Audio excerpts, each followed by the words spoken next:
The Scarlet King is a really bad guy. He's a giant interdimensional nightmare god, intent on breaching our reality and wreaking terrible havoc on everything we know and love. He's been responsible for untold suffering and chaos across countless worlds, timelines, and layers of reality. To many, he's even somewhat of a final boss to the SCP Foundation. And just when you think he couldn't get any worse, it turns out that he's also a deadbeat dad. Not only did the Scarlet King once have a cult literally named the Children of the Scarlet King, before it was destroyed by Dr. Montauk and the SCP Foundation, he also had at least 7 actual children. Each one is speculated to be a powerful anomaly, but it's tough to find concrete answers as to who or what exactly most of them are. So today we're putting on our researcher hats and digging deep into the Foundation's lore to present our theories on the potential progeny of the SCP Foundation's greatest enemy. And if nothing else, we may finally be able to get this Dark Lord of all evil to start paying all the child support he probably owes by now. First, if you're not well versed in Scarlet King lore, you may be wondering, how exactly does an evil chaos god have kids? Is there a Scarlet Queen out there who prefers to stay out of the limelight? The answer isn't quite that simple, and it has everything to do with SCP-231 and Big Red's most devoted cult, the non-biological children of the Scarlet King.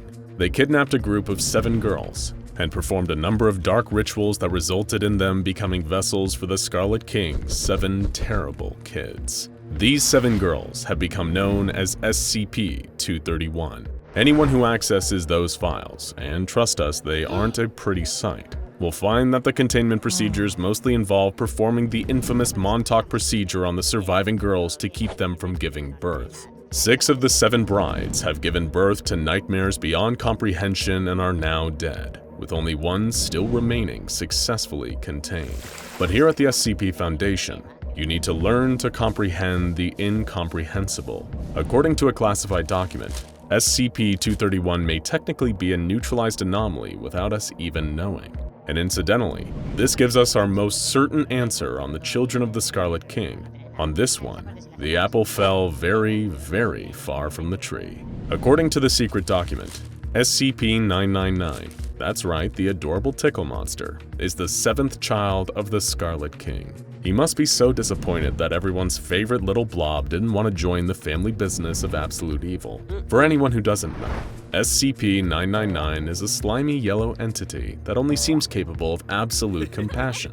It brings joy to everyone in its presence, and with prolonged exposure it can even cure disorders like PTSD, anxiety, and depression. He's so good at this that he even cured SCP-231-7, his de facto mother, of her trauma, and allowed her to return happily to her family after some amnestic treatment. The Scarlet King has another good reason to be ashamed of his cheerful, blobby son. Ancient Dividi prophecy dictates that SCP-999 may someday become so powerful that his force of absolute love and good overwhelms the Scarlet King's evil and chaos. Think of him as the Luke Skywalker to the Scarlet King's Darth Vader, though we probably can't expect a cool lightsaber battle between them anytime soon. How disappointing. So if SCP-999 is the quiet, sensitive black sheep of the Scarlet family, who's the golden child who makes his evil father proud? The real chip off the old block? That would be our dear reptilian friend, SCP-682, the malicious lizard heavily implied to be a child of the Scarlet King. If you know literally anything about 682, your reaction to finding out that he's the spawn of cruelty personified is probably, yeah, that makes sense. Just as SCP-999 is the Scarlet King's innocent, optimistic young child, 682 is kind of like his edgy teenager. Still in the middle of a misanthropic phase, he shows no sign of leaving anytime soon. The fact that 682 appears to find anything about the world around him utterly disgusting seems to be a trait he inherited from his dear old dad. And the fact he seems pretty much impossible to kill also lends credence to the popular theory he's got nightmare god blood running through his veins. 682 has also started displaying a particular hatred for 999 ever since an incident where 999 tickled him into submission, so family dinners are probably extra awkward for these two. 999 and 682 are the most certain children, but that still leaves us with 5 more children to identify. It's worth remembering that the waters are murkier from here on in. but we've searched far and wide through the Foundation archives to find possible answers. If your interpretation differs, remember that it's just a theory, an SCP-explained theory. Thankfully, we do have some assistance here. The tale Dust and Blood hinted at what each of the 7 children of the Scarlet King represents, and that may help us narrow down our choices here. To put things into perspective, it's believed that 682 was the 4th child to be born, representing wrath, and 999 was the 7th, representing hope. According to this tale, the first of the 7 children represents dominion, and as a result, is skilled in the ways of war and has the power to lead the king's forces to victory. According to one Foundation theorist, this child could potentially be SCP-239, also known as the Witch Child. This entity is so powerful that, as part of its normal containment procedures, it's eternally kept in a coma. Why? Because this seemingly normal child has dominion over reality and can change it to her whims. Her thoughts are so powerful that just her brainwaves can damage physical matter, and she can make things disappear or manifest in an instant. She's also impossible to kill, with skin that's almost totally impenetrable. Much like SCP-682, she's also frighteningly strong in both the offense and defense department. We're talking about such a powerful telepath that Dr. Clef has campaigned for her immediate termination, just because it's safer that way. This is certainly a frightening wonderkin that the Scarlet King would be proud to call his daughter. Next, the 2nd child. According to the prophecy, this child represents longing. The child has the power to bring forth armies, which will help the Scarlet King in his conquest. For this, we actually have a pretty unconventional theory. SCP-029, also known as the Daughter of Darkness. If the name alone wasn't enough to suggest that she's got an extremely sinister father, she also fits the profile of being very aggressive and incredibly hard to kill. But even more damning is her connections to the symbology of longing. One of her most dangerous powers is causing men to fall into almost trance-like devotion to her. After spending time around her, they're suddenly willing to murder in her honor, strangling their victims in hopes of raising Kali, the Hindu god of destruction, whom has many similarities to the Scarlet King. She certainly fits the bill of someone capable of raising armies in the Dark Lord's name. One strike against our Scarlet King connection theory is that the file states the Daughter of Darkness was first discovered in India, which wouldn't match up with the other information we know to be fact. However, while this is a long shot, given the sensitive nature of everything involving the Scarlet King, it's extremely possible that false information was supplied to bury the connection. Considering the cover-ups and lies involving anomalies like SCP-1000, this certainly isn't an unprecedented move on the part of the Foundation. Next, the 3rd child. This child is associated with all things desolation, implying destruction, fire, ashes, pestilence, and death across the battlefield. When it comes to spreading destruction and death on a mass scale, one particular SCP comes to mind: SCP-058, the Heart of Darkness. This creature has Scarlet King written all over it. It's evil, it's mysterious, it's pretty much impossible to kill, and it causes mass casualties every time it escapes its containment chamber. It causes fires, whips people to death with its razor-sharp tendrils, and sprays highly corrosive acid from its scorpion-like tail. And it's even red. Given that we know for a fact this entity suddenly emerged out of something that's now been expunged from the records in an undisclosed site, it's extremely possible that the entity 058 came from was SCP-231-3. This is a child that the Scarlet King would definitely be proud of, given that it's impossible to reason with and feels solely motivated by causing destruction, misery, and chaos. We can't think of an entity that better suits the desolation moniker than SCP-058. Next, skipping past SCP-682 at number 4, the 5th child of the Scarlet King is associated with the loose concept of lack. The prophecy then goes into more detail, saying that this child is powerful in the ways of magic and is able to use their abilities to cause great destruction.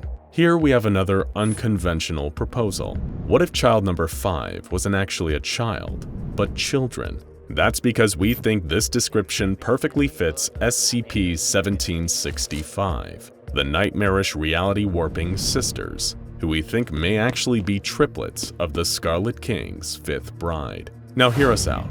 These are actually some of the most powerful enemies the Foundation has ever attempted to contain, and we know nothing about their past before being bound to a few objects by the Serpent's hand. These sadistic reality warpers are so devastatingly powerful that the only action the Foundation can take against them is letting them have free reign over the containment site they currently inhabit. All the Foundation can do is hope they never get bored of tormenting the people inside. As we all know, the Scarlet King despises science, progress, and order. So perhaps a perfect punishment for the Foundation in his many eyes is giving them a taste of their own medicine. The Sisters, though particularly their ringleader, are a perverse shadow of the Foundation's love of the scientific method. They take these methods and use them for an activity that the Scarlet King finds much more enjoyable: tormenting and killing people. Whenever these crafty triplets set their mind to it, their horrifically powerful magic is able to cause massive devastation, just like the prophecy for the fifth bride's offspring dictates. And finally, the sixth child of the Scarlet King. The concept associated with this one is hidden, meaning it can change its face and walk unnoticed through creation. It's also said to have the responsibility of opening the ways between worlds and allowing the war to end all wars to first begin. There have been a huge number of guesses for this spot, with some even suggesting SCP-055, the anti-meme. But since we're having fun here, we also want to make an even wilder suggestion. We posit that the sixth child of the Scarlet King is Allison Chow, also known as LS and the Black Queen, the most powerful member of the Serpent's Hand. We get it, we have a lot of explaining to do, but hear us out. Allison Chow is a member of the Serpent's Hand, or technically many members. Multiple versions of her exist across parallel dimensions in the SCP multiverse. They're mostly all estranged daughters of Foundation researcher Dr. Charles Gears. This estrangement leads them to collaborate in the Wanderer's Library, the secret base of the Serpent's Hand, to conduct raids on the Foundation in revenge. But what if the leader of these alternate Allisons had an ulterior motive? Because in the infinite number of possibilities offered by the multiverse, this one was not the daughter of Charles Gears, but the Scarlet King. She's merely using the pain of her counterparts to manipulate them into accomplishing her true father's goal, undermining the SCP Foundation. Let's break it down. The hidden child is prophesied to walk unnoticed through creation. Not only does Allison Chow appear human, the use of SCP-268, a newsboy cap that causes the wearer to become unnoticed, allows her to walk anywhere through creation without being detected. But most importantly of all, the hidden child is said to be the one who opens the way for the Scarlet King's entrance into our dimension. And Allison Chow has access to the Wanderer's Library, an unfettered access point between dimensions. If one of the infinite Allisons was the secret daughter of the Scarlet King, would the Wanderer's Library not be a perfect way for him to leave his own dimension and enter ours? She could be the final piece he needs, hidden under the nose of the Foundation and the Serpent's Hand, making all the secret power plays to allow for the Scarlet King's eventual bloody revenge on our world. Unless, of course, SCP-999, the family disappointment, stops him first. We realize that some of these theories may seem surprising, but when it comes to the anomalous, especially the Scarlet King, the only thing you can ever expect is the unexpected. Do you agree with our theories? If not, who do you think are the children of the Scarlet King? Let us know down in the comments. One thing is for certain. We hope we never meet any of the terrible tyrant's nasty children. Except the Tickle monster, of course. He can hang with us anytime. Warning. This site is for SCP personnel with O5 approval. Access beyond this point for those with standard level 4 security is prohibited and may result in termination of Foundation employment. Unauthorized visitors who survive the memetic kill agent are detained and interrogated under truth-exacting memetic agents.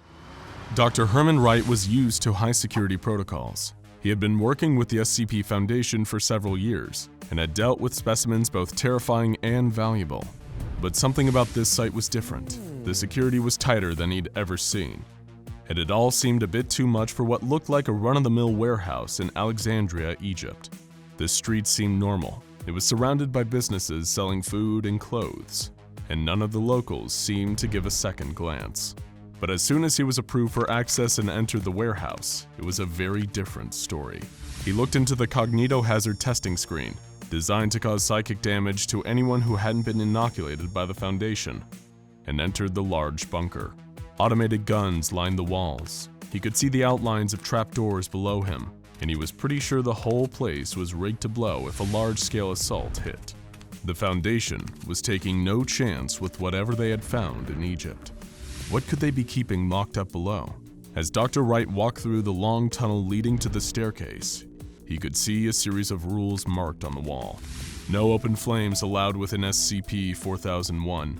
No firearms or bladed weapons allowed within SCP-4001. All writing utensils brought into SCP-4001 must be approved by a majority of the O5 Council. Violating these conditions could cause a CK-class restructuring scenario, or an XK-class end-of-the-world scenario. Dr. Wright's mind raced as he entered the massive antechamber and descended the staircase, but he wasn't prepared for what he saw. It was a library, the biggest library he had ever seen, with bookcases stretched as far as the eye could see.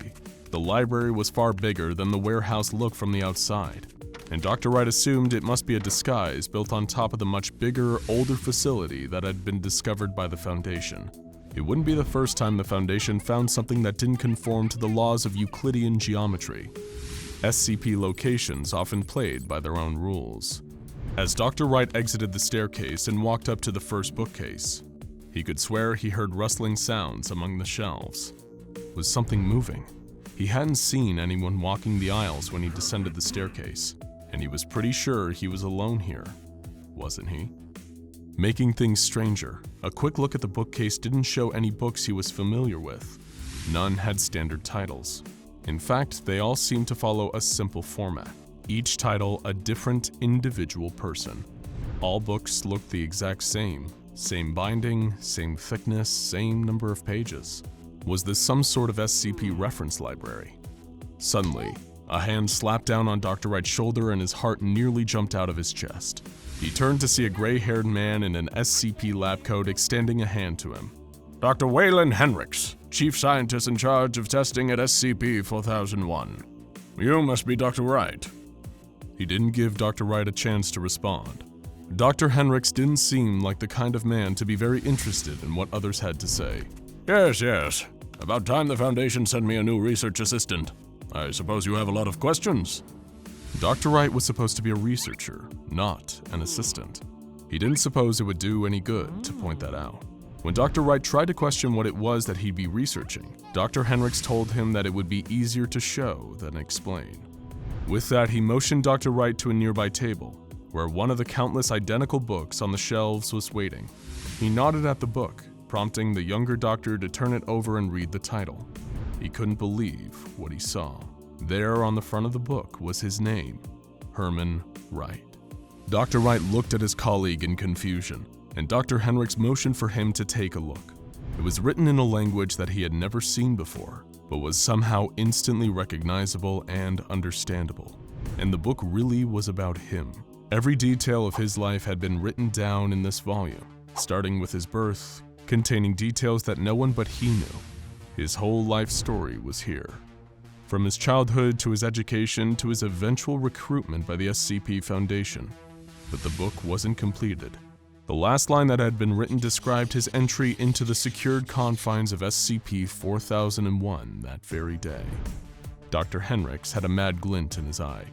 Are you starting to understand? One for each of us.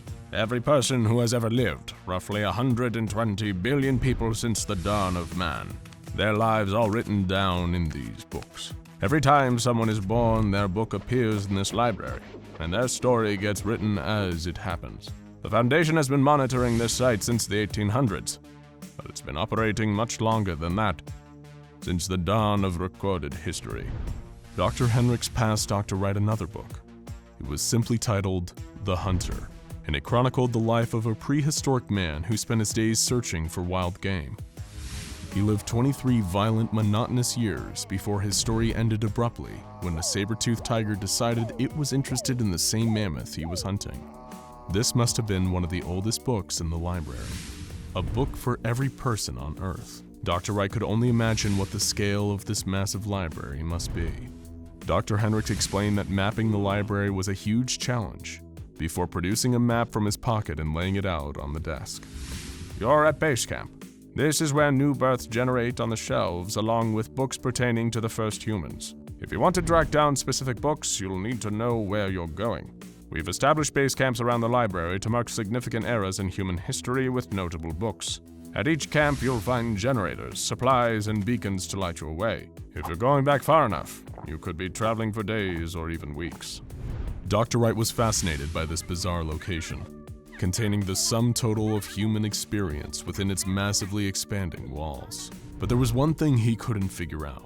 Just why was this seemingly harmless location featuring constantly changing books the most securely guarded SCP he had ever encountered? Dr. Henricks knew he was referring to the extensive rules he must have seen as he entered. The elder doctor reached into his pocket and said, "Let's just say that around here, the pen is mightier than the sword." He pressed the pen into Dr. Wright's hand and flipped open the back page of his book. It was blank, the rest of his story waiting to be written. What's something you've always wanted in your life, Dr. Wright? Think literally. Why not put it in your book or remove something you've always wanted gone? Slowly, Dr. Wright thought back to his teenage years and recalled an injury that he suffered in a mugging that damaged his leg and left him with a limp.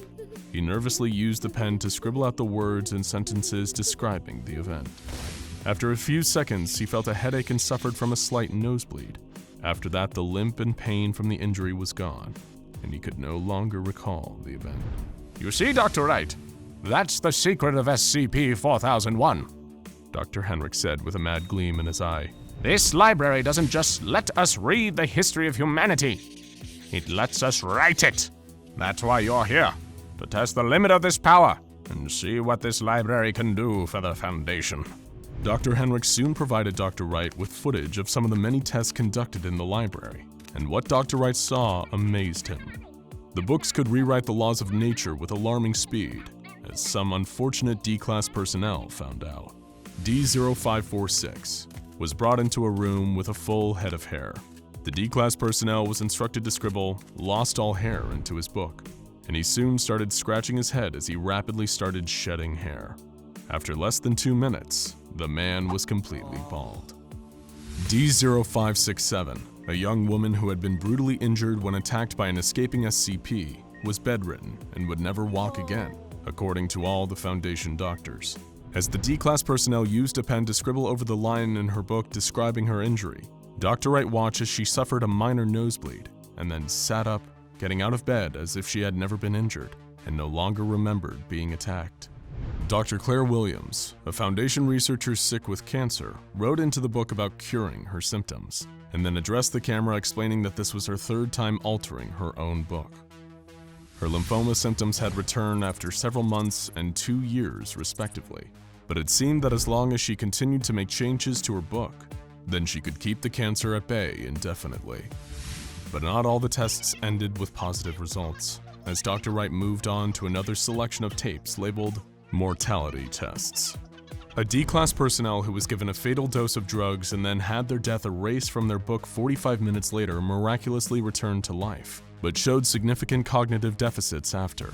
Another D-Class, an older woman killed in a containment breach, had her death erased from the book, but came back deeply disturbed.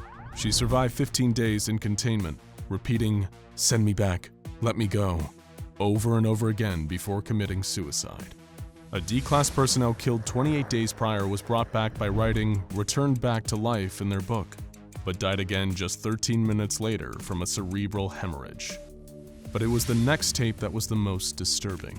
It documented a new book that was written by the Foundation, depicting the life of a fictional man down to the slightest detail. It was carefully placed in the correct position in the archives, resembling all the other books. And Dr. Wright watched the tape in amazement as the man resembling the fictional character created for the book spontaneously generated an SCP-4001. Almost immediately, the man started vomiting blood and died less than 2 minutes later. The book carefully described all the things he died from and stated that this was exactly as it was supposed to be. The fake book then disappeared into the archives, never to be seen again. The archive knew when it was being used to play with life and death, and it didn't want any part of it. The next tape wasn't a test at all. It was a video interview showing a Greek-speaking scientist speaking with an ancient-looking old man, found living in the archives slowly after its discovery by the Foundation. The man, who described himself as the Watcher of Alexandria Eternal, believed he was keeping the archives safe from the Roman Empire and the other invaders. He was unaware that thousands of years had passed since his watch began. He had been using the books to write himself another day of life, and to cure his ills ever since he began guarding the library. At the conclusion of the interview, he asked to leave, and this request was granted by the Foundation. The ancient man died of old age shortly after setting foot out of the library. While the library can't technically cure death, it does seem to have nearly limitless ability to prolong life, as long as someone is willing to stay close by and never forgets to write themselves another day. Where did this incredible power come from? An O5 authorized investigation into the origins of SCP-4001 revealed that under the archive's carpet is a concrete floor covered by a layer of ash. The ash was carbon dated to between 70 and 80,000 years old. And further analysis revealed the ash is likely to be the remains of burnt wood and paper, despite there being no known records within the archive itself about a major fire having occurred there. Dr. Wright didn't have much time to dwell on the library's great power of life, because he was suddenly shaken from his thoughts by the sound of alarms. Was the library being breached? No, it was Foundation officials, led by a man recognized as Dr. Lincoln Abrams, the very man who assigned him to this project, and he did not look happy. He explained that he knew what Dr. Waylon Henricks had been up to, writing in books, changing the lives of subordinates in an attempt to play God. He knew about everything, of course, because he had read Dr. Henricks' own book. He knew all of the doctor's secrets. He knew everything. No! I'm so close, Dr. Abrams! I know I can crack the archive's rules! There's a way to conquer death here, I can feel it! Dr. Abrams was done listening, and with a wave of his hand, Foundation security took Dr. Henricks into custody for a debriefing and likely demotion. Dr. Abrams then turned his attention to the new young researcher. Dr. Wright, eventful first day, I gather. I'll appoint a new lead scientist shortly, but until then, don't disrupt anything. Remember, the archive is writing our stories as we speak. It's not very happy with Dr. Henricks. Make sure your story turns out better. And with that, Dr. Abrams and his security team departed, leaving Dr. Herman Wright alone with the endless archives of Alexandria Eternal, wondering what would be written in his own tome, as the sound of new books popping into existence filled the air with ominous rustling. The year is 1941, and the world is gripped by the most violent and widespread war in history. Millions march to war as bloody battles are fought across the globe. Horrendous atrocities are carried out on groups of people, and parts of London are bombed to rubble on a weekly basis. Considering it's only been 20 years since the last World War, it must seem to the early residents of the early 20th century that the world is coming apart at the seams. And amongst the chaos, it'd be easy not to notice a secluded manor house in the English countryside disappearing without a trace for 11 days, before suddenly returning to our reality. But thankfully, one organization makes it its sole duty to notice the unnoticeable and understand the impossible: the SCP Foundation. And within that anomalous manor house, Foundation agents and researchers were about to find horrors beyond even their darkest imaginations. This is the grim tale of SCP-1461, better known as the House of the Worm. When the manor house reappeared after its 11-day absence, the Foundation zeroed in, sending agents inside to investigate. It was a 2-level dwelling complete with 12 bedrooms, 4 baths, 3 studies, a main foyer/ballroom, a library, a kitchen, and a pantry basement. The Foundation observed that a number of these rooms had been fitted with rows of bunk beds, similar to a boarding house or barracks. Only later would they understand why. They found that the upper portion of the home exhibited no abnormal qualities whatsoever, but as the agents investigated further, they found an entrance to the truly anomalous portion of the manor, the extensive sub-level system. No previous records of the building kept by the local council indicated that there would be anything below the manor's basement, so either the mysterious previous occupants, who were nowhere to be found, had built this sub-level, or had just appeared here on its own. Regardless of which was the case, agents and researchers knew that whatever had happened down here had everything to do with the Manor's mysterious disappearance. They descended into the depths of what seemed like a man-made cave system, constructed primarily from a mix of concrete, iron, and brass. It was a behemoth of 20th century technology, intricate snaking systems of pipes, gears, and pumping pistons. It was like someone had built an entire factory down here. But for what? The agents began to spread out through the labyrinthian bowels of the manor, hoping to find some answers. But all they seemed to discover was more questions. This place hadn't been built with any form of comprehensible logic. It was full of dead ends, stairways that ascended and descended to nowhere, doors that would open to reveal just walls behind them or not open at all. It was like a maze built by a maniac. It didn't help that it looked like the place was recently hit by an earthquake, with some passages caved in and mangled machinery strewn about. It seemed that no human workers had interfered with the impossibly complex and bizarre machinery in quite some time. A number of the materials used to construct said machinery, as well as the gray sandstone filling in the collapsed passageways, remain unidentified to this day. Already, the sublevel was proving to be a complex puzzle box with only an estimated 75% of its layout ultimately being mapped by Foundation researchers. However, they would soon realize that this place wasn't just confusing, it was deadly. The only method of self-maintenance detected by the exploring agents were pipes that would fire a thick black lubricant onto the surrounding machinery. One of the Foundation agents had the misfortune of getting covered in it while exploring a darkened passageway, and 80% of his body was melted as a result. It appeared that the viscous black goo was incredibly corrosive to all organic matter. A number of the machines also emitted dangerously high quantities of gamma and X-ray radiation, making it difficult to explore many of the caverns without heavy hazmat protection. And worst of all, were the extremely hostile creatures living in the caves who would regularly attack Foundation personnel. These abominations came to be known as SCP-1461-1, vicious steampunk Frankenstein monsters, once human, but with large parts of their bodies replaced by crude mechanical implants, including metal teeth and claws. 1461-1s have displayed a taste for human flesh, and they have dragged multiple Foundation agents down into their lair to be converted into monsters like them. It's believed that SCP-1461 is capable of controlling these beasts through the strategic use of sound from its brass-speaking pipes, leading them into areas where Foundation personnel are present to instigate conflict. Many of these pitiful creatures have had their throats replaced by phonographs, endlessly repeating the same nonsense phrases over and over again. I am what you have made me. I am choice, and I am tyranny. Forgive me. I am then, and I am now. What gods they will be then. I am evil, and I am flesh. I am the trap. I am beauty, and I am chaos. Children are selfish. I am the worm. I have broken God.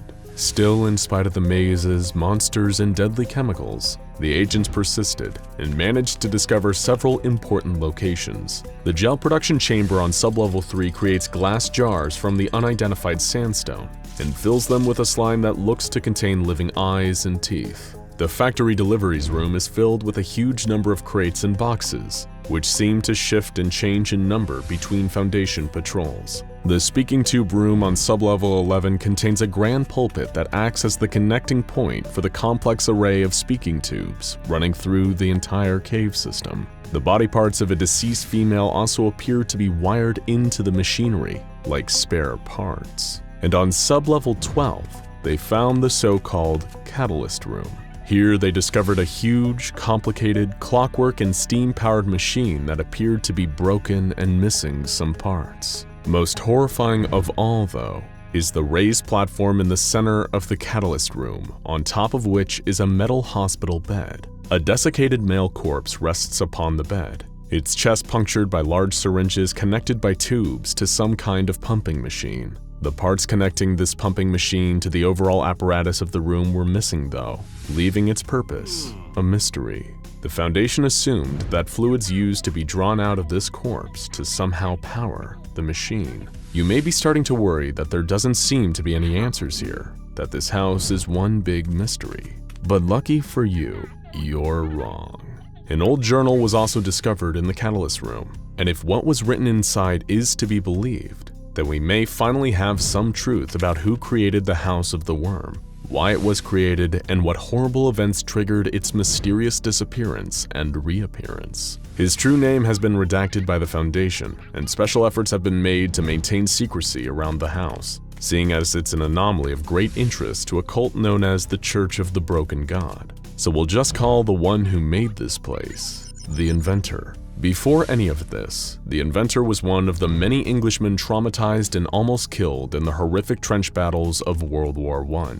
After a near-death experience, the Inventor, like many geniuses and madmen, was plagued by surreal and nightmarish visions. He saw a huge creature that he referred to as the Worm, a gigantic metal monstrosity with dragon-like jaws full of gnashing gears that rampaged through Europe, destroying and devouring everything in its path. These apocalyptic visions also presented him with a solution, vague blueprints for a machine that might be the salvation of him and others willing to take his new gospel to heart. An escape from a world that the Inventor knew in his heart was about to end. He hired work-starved laborers from across the country to help him make his visions a reality, and began a massive secret construction project beneath his isolated country manor house. For the Inventor, it was all a labor of love. He wanted to protect his wife, son, and daughter from the terrible jaws of the Worm.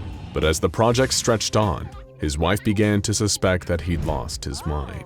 Many of his workers, however, felt just the opposite. They became infatuated by the Inventor's sermons on the nature of the Worm and the coming apocalypse they hoped to escape. Soon enough, they had become a bona fide cult, constructing the elaborate sublevels underneath the house in preparation for the fast-approaching day of reckoning. Then came World War II. The Inventor saw Hitler, hungry for war, as one of the avatars of the Worm. Finally, knowing that the time was right, he activated the machine and successfully trapped the Worm in the bowels of his mechanized home. However, as the Blitz raged and London's bombing began, the Inventor felt as though he hadn't stopped anything. He realized once and for all that he was never meant to stop the apocalypse, only escape it. And by throwing the final switch and setting the machine he and his followers had built into overdrive, he did just that.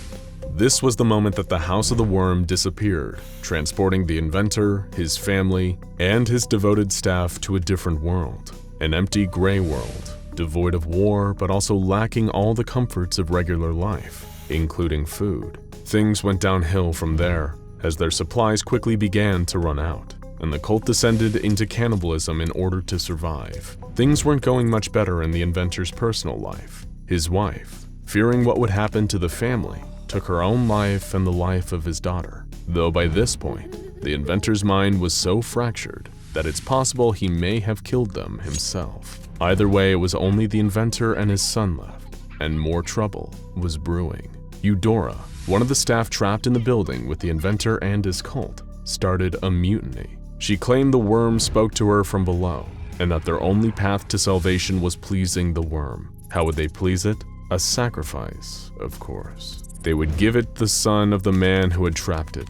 The mutineers took the Inventor's only remaining child and descended into the lowest sublevels. The Inventor followed, hoping to track them down, save his son, and salvage something from this nightmare. As he ventured deeper, battling the members of Eudora's new cult, he found that they were changing themselves, becoming the half-human cyborg creatures that the Foundation would later discover. The Inventor would find Eudora herself in the speaking tube room. Her body, still living, was wired into the machinery, and she had sacrificed his son to the Worm. In a rage, the Inventor murdered Eudora, or whatever was left of her, then heard a familiar voice speaking out of a nearby speaking tube. It said, "I am what you have made me. I am then, and I am now. I am choice, and I am tyranny. I am evil, and I am flesh. I am beauty, and I am chaos. I am the Worm." The voice was his own. In that terrible moment, the Inventor realized that the Worm wasn't a giant all-devouring monster. It was him. In trying to protect his loved one from a perceived apocalypse, he'd brought them all to their horrible demise. He'd trapped them with the monster he'd hoped for them all to escape from, because no matter what you build, you can't escape from who you are. Grief-stricken and broken, the inventor descended into the catalyst room. There was his son, stuck with the syringes, drained of all life to fuel the mighty machine his father had created. In his last moments, the inventor decided to do the only noble thing. He threw himself into the machine, destroying both it and himself in the process. The house was transported back to our own reality, but the worm, in a sense, was no more. But who knows if the worm is really dead? Its thoughts and poisonous intent still lingers in the caverns and rattles through the speaking pipes. Whatever really happened, the Foundation is still picking up the pieces today, and who knows what lurks in the parts still hidden from our knowledge. London is the second largest city in Europe, and underneath this bustling city is one of the oldest and largest networks of train tunnels in the world. But that's not the only huge old structure located beneath the city of London. Below even the deepest underground metro stations of this historic city, there's a whole artificial world of surveillance cyborgs, impossible architecture, and stomach-churning nutritional supplements. So be sure to mind the gap, because we're about to take you on a tour of SCP-1678, also known as UnLondon. SCP-1678 is located 1 kilometer below the city of London, England. From all appearances, it seems to be an exact copy of the city, though aesthetically, it's more in line with how it was around the turn of the 20th century. Gas streetlights stand on every corner, and the modern skyscrapers of the business district are recreated in the style of Victorian architecture. The epicenter of construction appears to be the Houses of Parliament, which is evidenced by the more unfinished and flawed the city becomes further out from the center one goes. Some of the buildings are made of nonsensical materials like copper pipes, and some of the gas lamps are nothing more than a ball of disembodied light floating atop a metal pole. The first big question that the Foundation had upon discovering this location was, of course, why on earth was it created? And they wouldn't have to look far, as an explanation of this bizarre mirror city plays automatically upon entering. My fellow citizen, if you are hearing this tape, then the world as we know it is finished. The sky has broken, the ground heaves with the tramp of terrible feet, and all the horror and madness from the dark corners of the world has broken free to exact its vengeance on the world of man. Evil has raised its bloody flag upon all nations of the world and crowned its unholy victory to the broken sky. Yes, this is the end, but there is a new hope. Welcome to UnLondon, a city of survivors, a city of the free. Together, fellow citizen, we will wait and prepare for the new beginning, the grand new world that is soon to come. Let the world above burn, we will endure. Let the monsters have their world, we will prepare, we will wait. And I tell you, citizen, that there will be a new morning, and you will emerge from UnLondon and stand blinking in the sun. And on that day, citizen, there shall be a new order as we raise the Union flag over the entire world. I welcome you to UnLondon, the last city and the first. From this message, it seems that this mirror city was built to be a refuge for survivors of an apocalyptic scenario, but the SCP Foundation had no knowledge of such a plan. In fact, it's still unknown who created this place, or how they did it. The one fact that was evident to the Foundation was that even though this strange place was intended to be a safe haven, it was far too poorly constructed to actually act as one. Illumination was unreliable, and most of the buildings were damp and infested with mold. It's also unclear to the Foundation where the oxygen and gas supply of UnLondon was coming from. Throughout the day, the loudspeakers around UnLondon play automated messages such as, "No one is safe from the influence of mimetic beings. Bryson's Home for the Poor is here to help." And, "Crime will not be tolerated in UnLondon. The tormentors of society will become its defenders." At the end of every hour that passes, the speakers announce the time, followed by, "And all is well." When the SCP Foundation first entered UnLondon, it was unknown whether or not any living things inhabited the city. On first investigation, it seemed from its state of disrepair that the city had been long abandoned. But soon, the Foundation met their first inhabitant of the underground city. Mobile Task Force members were inspecting the area around the Houses of Parliament when they discovered what looked to be a bank. As they approached the doors, they heard the following announcement over the nearby loudspeakers. "Citizen, you are entering a restricted area. Have your authorization papers ready. A bobby will arrive to escort you shortly." This signaled the approach of SCP-1678-A, also known as the Bobbies. A single instance of SCP-1678-A appeared with the unmistakable sound of a police whistle, and as soon as it arrived, it started attacking the members of the task force. Another announcement came over the speakers. "Police, halt, criminal!" The Bobbies are the main threat to visitors in UnLondon, and they will attack on sight with any improvised weapon they can find.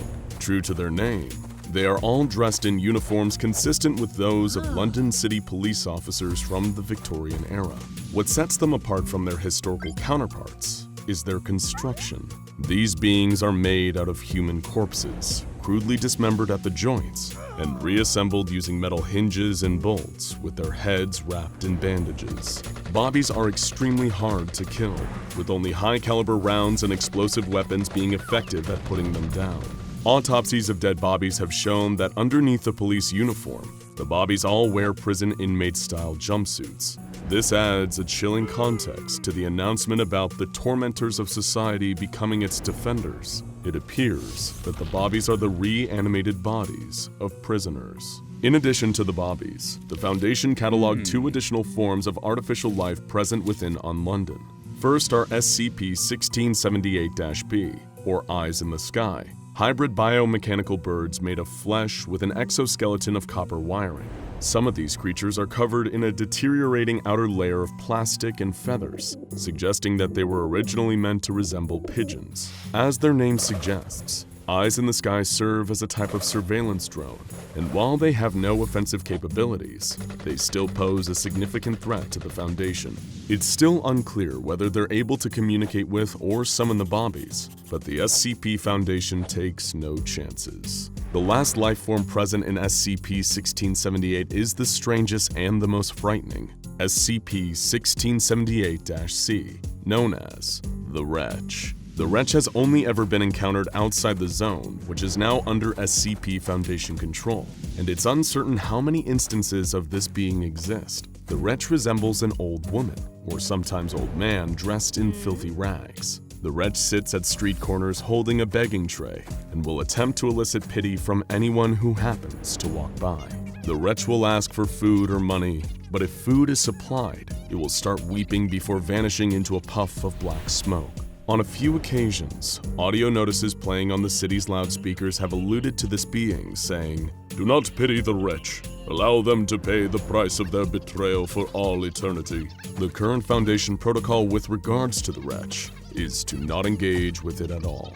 In addition to the Bobbies, the Eyes in the Sky, and the Wretches, there's another strange component to the world of UnLondon. Throughout the city, in any area designed for human habitation, the Foundation discovered multiple machines that resembled modern gas pumps. These machines are fitted with coin slots and rubber hoses that, when coins are inserted, dispense a porridge-like substance advertised as Dr. Goody's Wonder Food.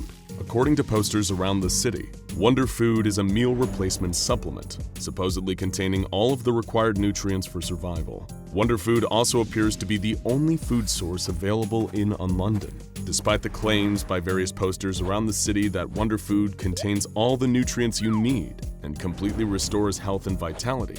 The examination of this substance has revealed that it is, much like the rest of UnLondon, unsuitable for sustaining life. Tests have confirmed that Wonder Food is a synthetic starch gel heavily enriched with various minerals, vitamins, fats, and bulking agents, and it contains artificially engineered DNA helix structures. While it does contain all the elements required for short-term survival, consuming the product for longer than 6 weeks will result in severe malnutrition and eventually scurvy. Further tests have shown that Wonder Food also contains psychoactive properties. The porridge contains a mixture of unknown molecular compounds which, through regular consumption, make subjects calmer, less anxious, and less likely to resist authority.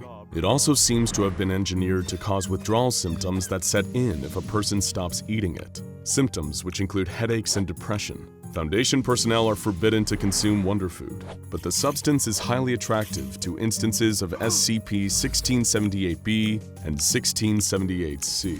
Like most things in UnLondon, the quality of Wonder Food varies wildly, with some dispensers putting out a product that is so degraded that it can cause sickness, deformities, or even death in the consumer. But strangely, the Foundation has also recorded a type of unknown colorful mollusk which feeds on spillage from the Wonder Food dispensers. At present, UnLondon is only partially contained. Mobile Task Forces Tau 4 and Epsilon 6 have succeeded in establishing a perimeter around the Hyde Park district, where they have managed to stop any incursion from SCP-1678-A. Even though this is the only area that is fully under Foundation control, explorations have been conducted of buildings outside that perimeter. The investigations are vital for the Foundation's main purpose in UnLondon, which is figuring out who built it and exactly what kind of event this underground mirror city was meant to prepare for. The interior of the Natural History Museum yielded particularly strange insights into the purpose of UnLondon. For the most part, the museum is close to how it appears in the above ground, but with one key difference. The task force investigating the museum discovered an exhibit called The Fall of Man, exactly where the Darwin wing should have been. The exhibit, as its name suggests, details the apocalyptic scenario that would have theoretically driven people underground into UnLondon. But to everyone's surprise, its dioramas and displays didn't depict an asteroid impact, plague, or nuclear Armageddon. To the Foundation Task Force members, the scenes of destruction depicted in the exhibit were far more familiar. They recognized the reptilian form of SCP-682, the ordinary-looking brownstone basement door that serves as a gateway to SCP-2317, and, most chillingly, the imposing many-eyed figure of the Scarlet King. These were only some of the known Keter-class SCPs depicted in the museum exhibit. It was clear that even though the SCP Foundation hadn't built this city, whoever did knew a lot about the SCP Foundation's activities. It's believed by the Foundation that whoever or whatever created UnLondon still resides in the Houses of Parliament, and the ultimate goal of the task forces is to infiltrate the building. But in order to do that, they will first need to find where the bobbies are made and halt their production. It's believed that Bryson's home for the poor is where they originate from, but it's unclear exactly where the materials to make them come from, nor is it clear just how they're produced. Ultimately, the Foundation's goal is to catalog the entire city, and once they have stopped the production of more bobbies, MTF Tau 4 and Epsilon 6 will storm the Houses of Parliament and contain whatever force has created UnLondon. But London is a very big city, and UnLondon is just as big, so there's no telling what else they might find exploring this bizarre location. It's a perfect day for a wedding. On a warm spring afternoon, a bride and a handsome groom are exchanging the special rings they had custom designed and made for each other. As they take turns placing the rings on each other's fingers, a man standing at the end of the wedding party steps out of position. He approaches the groomsman next to him and reaches into his jacket, taking out a pair of pliers that he hands to the groomsman. The groomsman happily takes the tool and then, without any hesitation, shoves the pliers into his mouth and begins removing his teeth one by one. When he is finished, he hands the bloody teeth to the man along with the pliers. The man then goes to the next groomsman, who repeats the same process. He continues going down the line until all of the groomsmen and bridesmaids have removed their teeth, seemingly without pain or resistance. The man then approaches the bride and groom. He hands each of them half of the pile of teeth, which they gladly accept. They then begin to eat the teeth without delay, seemingly not bothered by the intense damage they're causing to their own teeth and jaws by doing so. The man watches as the groom moves the priest who is officiating the wedding aside. As the entire church looks on in joy, the groom opens his mouth, and the deafening sound of cicadas are heard. This is only the beginning of what the SCP Foundation has labeled an SCP-2852 event, a terrifying and little understood phenomenon that is better known by the nickname of the anomalous creature responsible for them, Cousin Johnny. The Foundation had been trying to contain Cousin Johnny for decades, not that it ever done them any good. Johnny is a Keter-class anomaly that's thus far proven impossible to contain. This is an entity so dangerous and volatile that 3 different mobile task forces are devoted to detecting and disrupting its activities. MTF Upsilon 36, aka the Party Crashers, MTF Upsilon 52, aka Cater Duty, and MTF Upsilon 99, aka the Altar Boys. But so far, all the Foundation has been able to really do is swoop in afterwards and do their best to pick up the pieces of people's shattered lives. Cousin Johnny has so far been observed to only operate in the North American subcontinent and only seems to appear at Anglican or Catholic baptisms, weddings, and funerals. However, Foundation operatives charged with keeping a lid on Cousin Johnny harbor the hidden fear that he may one day expand his hunting grounds and wreak terror worldwide. If Johnny became multinational or multi-denominational, his violence, insanity, and pure evil may truly become impossible to minimize. So compatible communities are constantly monitored for increased levels of juvenile delinquency, sterility, domestic violence, and divorce. After all this, you're probably wondering, who or what actually is Cousin Johnny, and how does he cause so much horrific tragedy? At face value, nothing about the appearance of Cousin Johnny would suggest an anomalous nature, or even any sort of danger. He appears to be a middle-aged white male, often with scruffy hair and a beard. On a cellular level too, Cousin Johnny appears all too human, but when you look at his physiology, it's a whole different story. Cousin Johnny has no identifiable organs whatsoever. His body is made out of a fibrous muscular tissue. The only exceptions are his teeth and hair, which are made out of a kind of chitin, a key component of insect exoskeletons, such as those possessed by cicadas. Johnny's eyes are the first clue that something is off about him. From a distance, they appear perfectly normal, but up close, they're glassy and dead.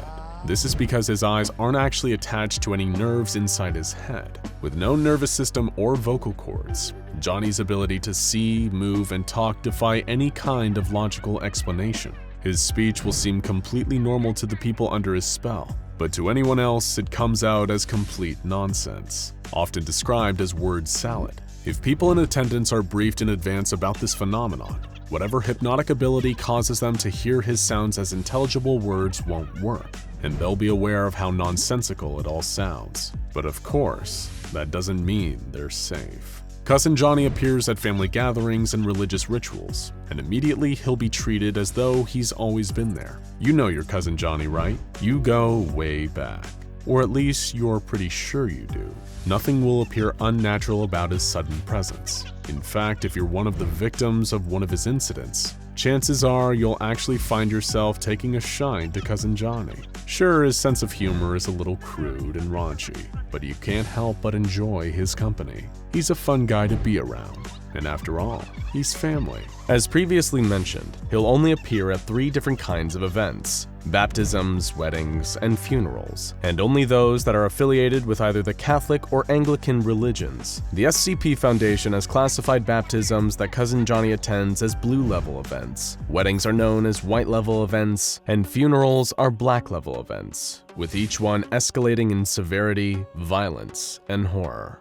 First, baptisms, the blue-level events. In these events, Cousin Johnny will appear and begin to act as a third godparent, despite there traditionally only being 2. As the infant is lowered into the holy water, the entirety of their top layer of skin will come off like a molting snake. Despite looking horrific, this apparently causes no harm to the child. The godparents will then eat this discarded skin as though it's the most normal thing in the world. After this, the family will leave the church together, and Cousin Johnny will leave with them. He won't appear at any subsequent celebrations of the child's baptism. Of course, this is just the beginning of the terror. Following Cousin Johnny's appearance at the baptism, the child's risk of dying in the next 6 months skyrockets, and if they survive, they're at an increased risk of becoming unstable and violent later on in life. Their parents and godparents will both become unable to conceive any further children and are likely to be found dead from drowning within 5 years of the event. Those who are only tangentially involved in the baptism ritual have a massively increased chance of failed pregnancies, or if they do conceive, they may become a danger to their offspring. Children who live through blue-level events and survive past adolescence will experience adverse side effects when encountering the songs of cicadas well into adulthood, from experiencing physical sickness to going through dangerous psychotic episodes. Weddings or white-level events are more complex and severe. In this case, Cousin Johnny will insert himself into the wedding as a groomsman, and the most horrifying events will begin to take place after the vows have been exchanged. Johnny will provide various implements that allow the bridesmaids and groomsmen to remove their teeth, which are then given to the bride and groom to eat, which they do, causing severe damage to their own teeth in the process. The groom will then vocalize an unknown cicada call at an incredible volume, as loud as 140 decibels in some instances, rendering the bride and everyone else near the altar completely deaf. At the wedding reception, where everyone is continuing to behave as if nothing out of the ordinary is happening, Cousin Johnny will ruin things farther by giving the best man's speech. The speech is more of his typical complete nonsense, though if you're there you'll never realize this, and think that this is the best speech you've ever heard, with some in the audience laughing hysterically while others cry uncontrollably. Once his speech is done, he'll present a gift to the newly married couple: 3.5 kilograms of human hair in various colors, 13 deceased specimens of a certain cicada known as Linnaeus cicada, and 23 human teeth in a cardboard box. DNA tests on all the gifts have been inconclusive as to their origin. Much like many celebrity marriages, unions that occurred during white-level events never last, and all end up divorced within 2 years, often as a result of domestic violence, and any children born during their brief marriage will be violent and unstable. But it's not just the wedding party that gets to experience the fun of a visit from Cousin Johnny. All married individuals who attended the wedding will find that they are unable to conceive children, despite no biological indicators of infertility. Any children present at the white-level event will show no interest in romance throughout their life, and often die tragically before reaching the age of 18. Finally, and most horrifying of all, are funerals, or black-level events. While blue and white-level events can potentially be disrupted before they are completed, lessening or preventing the horrific results, there is as yet no way to stop or prevent a black-level event at any stage. Any attempts to prevent Cousin Johnny from entering the church or funeral home will lead him to simply manifesting inside. Once in the room where the funeral is taking place, Cousin Johnny will first take up the role of eulogizer and begin speaking his standard nonsense to the attendants. The person who was emotionally closest to the departed will then open the casket, if this was not already an open casket funeral, and will then produce a large knife. It's unknown where the knives come from, as they're not present before the event and they disappear after. The funeral attendees will then use the knife on their wrists and sometimes throats, draining their blood into the coffin. Many lose more than enough blood to result in death, but none ever die from this, nor do they seem to feel any pain from their wounds. As the attendees take turns bleeding into the coffin, Cousin Johnny continues his eulogy, which eventually evolves into a cicada song, the kind sung by Linnaeus cicada males. The attendants sing the same song back to him in a kind of call and response. Cousin Johnny will then approach the coffin and vomit in a mixture of blood, wood pulp, and dead cicadas. The funeral will then proceed as normal, and the blood, vomit, and cicada-filled casket is then taken to the cemetery and buried. Black-level events will usually end with the body being interred in the ground, but if there's a wake after the funeral, the horrors of the black-level event will continue. At the wake, Cousin Johnny will climb on top of a table, lie down, and encourage the other attendants to devour him, which they do. All the while he continues to talk his nonsense, until there is nothing left. Much like blue and white-level events, being in attendance leads to horrific after effects. All participants who experience this event will separate from their family through either suicide, moving, or divorce. Every individual present at the event will also find that they are no longer able to produce offspring, and couples present may also fall victim to incidences of domestic violence, often involving cannibalism, that usually leave one or both participants dead, while 6 out of 10 children involved will attempt to murder one or both of their parents before they turn 18.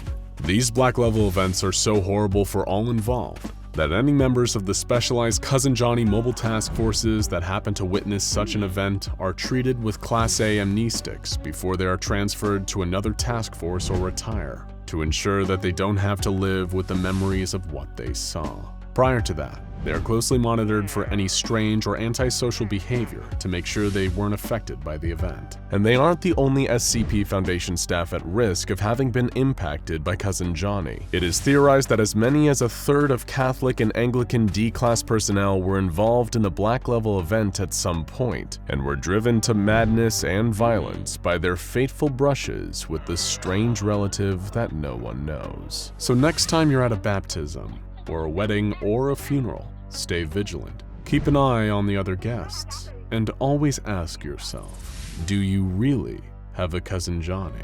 The SCP Foundation employs hundreds of different procedures in the containment of the many anomalies held in their walls. From hermetically sealed steel boxes to ordinary observation rooms, it is extremely common for the entities in containment to attempt an escape, and the Foundation has measures in place to protect against these breaches and the damage that they can cause. However, there was one SCP in containment that presented an abnormally constant hazard. It wasn't the entity in captivity, though, that created the danger. No, it was the constant threat from two additional creatures that were intent on getting to the captured entity and removing it from the Foundation's grasp, and they were willing to destroy anything that got in their way.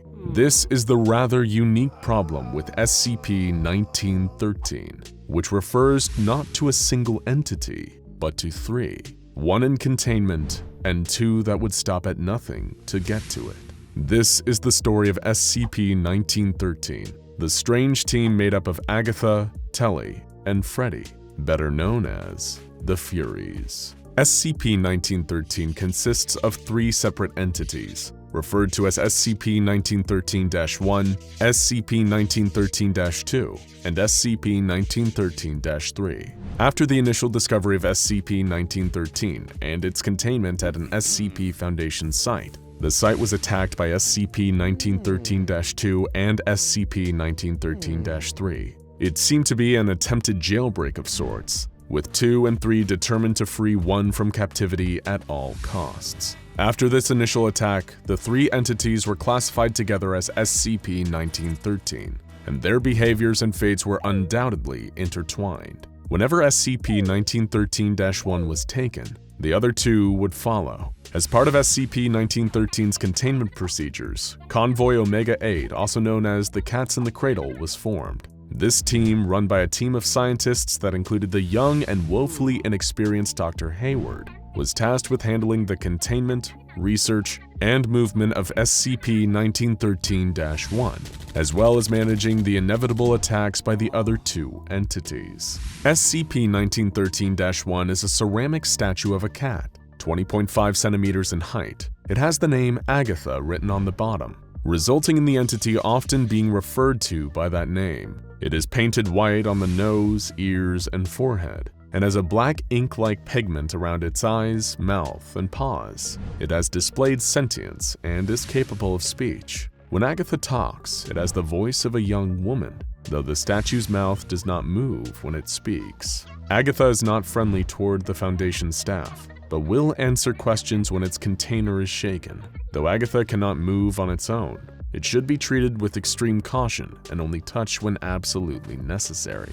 This is due to the nature of the ink on its eyes, mouth, and paws. If it comes into contact with the skin of a living thing, the ink will soak into its pores. The area touched by the ink will begin to dissolve and disappear until the entire body has been dissolved. Horrifyingly, the affected individual does not die until their entire body has dissolved, even if they have lost vital organs. Arms and legs left after the head and torso have dissolved will continue to move on their own, moving around and grabbing at objects. The effects of the ink can be stopped if it is washed off on the skin before any dissolution can take place, though this will often still leave scars. SCP-1913-2 is a humanoid skeleton covered with dark hair and ash that has the shape of a human female, but with a canine-looking skull, fingers, and toes. It is unnaturally fast, capable of reaching speeds up to 65 kilometers per hour, despite lacking any visible muscle tissue. Unlike SCP-1913-1, the skeleton does not display any sentience or capability for speech. It seems to act on orders given by the other two entities, and attacks anyone wearing a lab coat or the standard armor worn by members of the Cats in the Cradle. It will attack if provoked, and will use its claws to rake at the victim. No matter how much damage it does, SCP-1913-2 is incapable of killing its victims, and they continue to live and suffer until killed by another external force. SCP-1913-3 has previously referred to this entity as Telly, and that nickname now appears in official Foundation documentation as well. The final member of this bizarre trio is SCP-1913-3, which refers to itself as Freddy. Freddy is a creature that shares the appearance of an adolescent male black Labrador retriever, with one notable difference. It does not have a mouth, a nose, or eyes. Instead, its face is made up of an array of holes in the shape of a terrifying grin, emitting a white light. Freddy is intelligent and capable of communication, though it refuses to explain its pursuit of Agatha.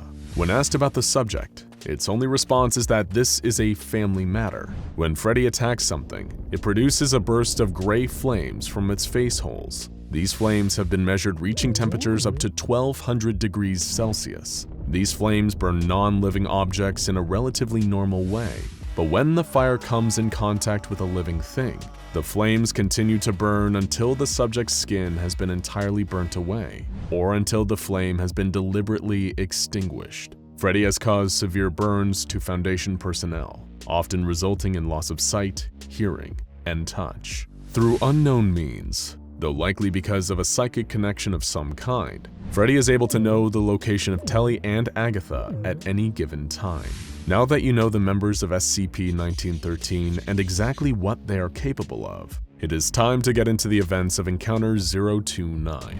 Most of what we know about the event comes from the testimony of Agent Crowley, who was present for the ordeal. He related the events to Dr. Toki in Interview 1913-A, providing a glimpse into what exactly happened. According to Agent Crowley, it was a mistake for Dr. Hayward to be appointed to a position in the Cats in the Cradle. He was too new to the work, too green, and something was bound to go wrong. Crowley insists that Hayward should have been assigned to a safer group first, in order to build experience, and that what happened to him was not his fault. The Cats in the Cradle were transporting Agatha to a new location when they realized they were running low on food and fuel. They made a stop at Site 45-A in order to refresh their stores. It wasn't supposed to take very long, only a few minutes. After all, they had made supply runs many times before, and had it down to a science at this point. It had been days since they had seen Freddy or Telly, however, and the staff was feeling very jumpy.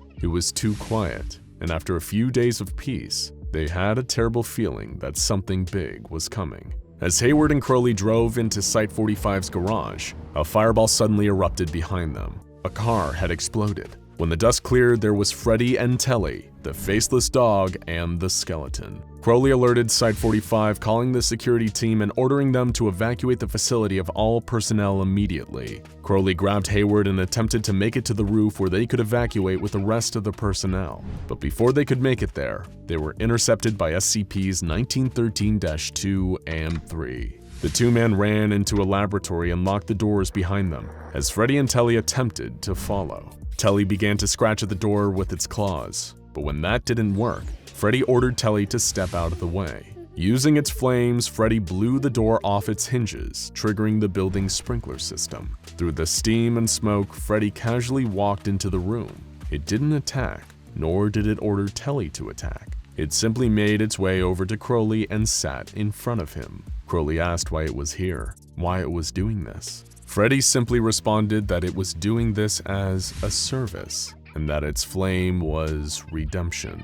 In a moment of panic, Dr. Hayward threw a microscope at Freddy. This foolish move only provoked the entity, and it threw Hayward into the counter with a burst of flames. Though Hayward was burned, the water from the sprinkler system prevented him from burning as badly as he could have been. But then, Freddy ordered Telly to kill Hayward for his impudence. Telly picked up Hayward and threw him into the far wall of the laboratory, where he crashed into a shelf full of jars. The jars broke open, covering Hayward with their contents, rocks of sulfur. Telly prepared to charge at Hayward, but suddenly it stopped. Telly and Freddy both stopped their attack on Hayward, regarding the rocks that covered him with suspicion, even fear. Crowley quickly put two and two together and realized that, for some reason, these two creatures had an intense aversion to sulfur. Gathering more sulfur from the broken jars, he began pelting the two with pieces of the rotten-smelling mineral. Crowley was able to successfully drive Freddy and Telly out of the laboratory and into an area where they could be finally contained once and for all. Crowley then rushed Hayward to the infirmary, where the third-degree burns and a cauterized hole in his chest would need to be immediately treated. Though gravely injured, he would eventually recover from his physical wounds. His psychological wounds were a different story though.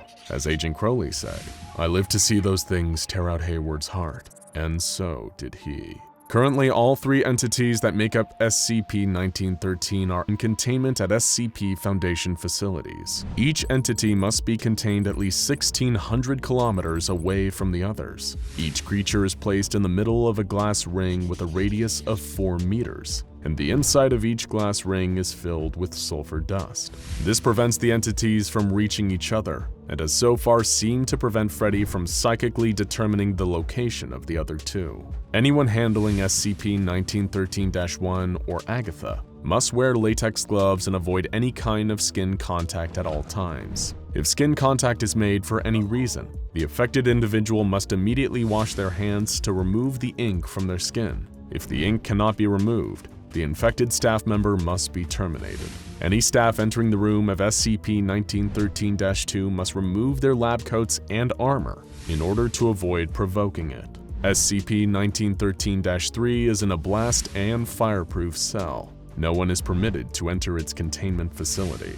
It is not known for sure what will happen if the three aspects of SCP-1913 are ever allowed to reunite. Some have posited that it will result in the creation of a fourth entity. Some believe that Agatha will change shape or transform somehow. Some believe that something entirely different, unpredictable, and deadly will happen, putting all human life at risk. We can only hope that we never have to find out for sure. A pickaxe shatters the rocky wall of a mine shaft, hundreds of feet below the earth. It's 1871, in a place that will later be known as Columbia County, Pennsylvania. Men performing back-breaking labor, their hands and faces blackened with dirt, all working in pursuit of that immensely valuable rock, coal.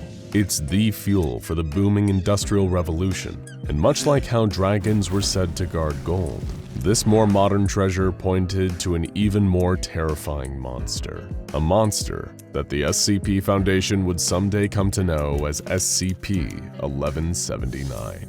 But these unfortunate and underpaid miners had no idea what they were about to discover. One of the men working there that day, Rob O'Dwyer, was hammering away at the wall in front of him when he heard something strange. Was that an echo behind the rocks? This could mean only one thing. The rocks in front of them were hollow. There had to be some kind of space hiding behind them. O'Dwyer struck again and again at the rocks in front of him until the barrier finally tumbled away. He and the other miners suddenly felt a gust of cool, ancient air from the vast and darkened cavern in front of them sweep through the mine. They felt like they were standing on the edge of something truly otherworldly. As they lifted their safety lamps high and crept carefully into the dark, it dawned on them that they were likely the first human beings to ever set foot here. But that didn't mean something non-human hadn't gotten there first. O'Dwyer's lamp soon found something in the dark. A huge figure curled into a crouching position, hiding its face. It was made from stone, like an enormous yet incredibly detailed statue of something almost human, but not quite. The petrified thing had two great horns on either side of its head, twisting into spirals like that of a huge ram. Word of the giant frozen monster hidden in the bottom of the mine soon made its way back to the foreman, and then back to the mine's owner, one Sean O'Malley. If it were anyone else, perhaps this news would have been taken to the press immediately, and the Foundation would have taken control of the situation just as quickly. But Mr. O'Malley was no ordinary mining magnate. He was a member of the Molly Maguires, an Irish-American secret society whose members were predominantly coal miners in Pennsylvania. Sean and the other Molly Maguires dubbed this anomaly the Sleeping Stone Giant. and conspired to keep it a secret between them, as secret societies have a habit of doing. Though the Molly Maguires were disbanded less than a decade later, they were all sworn to secrecy on the Giant's resting place. Until, of course, a descendant of Sean O'Malley, his grandson Ian O'Malley, was chosen as a prospective agent of the SCP Foundation. The Foundation doesn't just let anyone join their ranks. They perform an extensive background check on all prospective agents, both to find out that they're capable of rising to the challenges of the job, and also to detect any affiliation to enemy groups of interest. It was during this background check that O'Malley's subterranean family secret was discovered, and the land above the old mine shaft was bought up by a front company owned by the Foundation. The Sleeping Stone Giant was finally in capable hands, and in keeping with standard procedure, a research site was built above the Giant to gather data and keep an eye on things. At the time, the anomaly was considered extremely low risk. Its containment file read, SCP-1179 is apparently dormant, encased in the bedrock under research site. Apart from simple monitoring and standard research safety protocols, no additional containment is deemed necessary at this time. But of course, those simple containment procedures would soon need updating. In 1962, the town of Centralia, Pennsylvania had a trash problem. There were 8 illegal trash dumping sites across the town, and to combat this issue, the town council opened up a huge landfill in an abandoned mine shaft. You'd think this would be enough for the moderately sized town, but humans have a tendency to produce a lot of trash, and they soon filled up the new landfill too.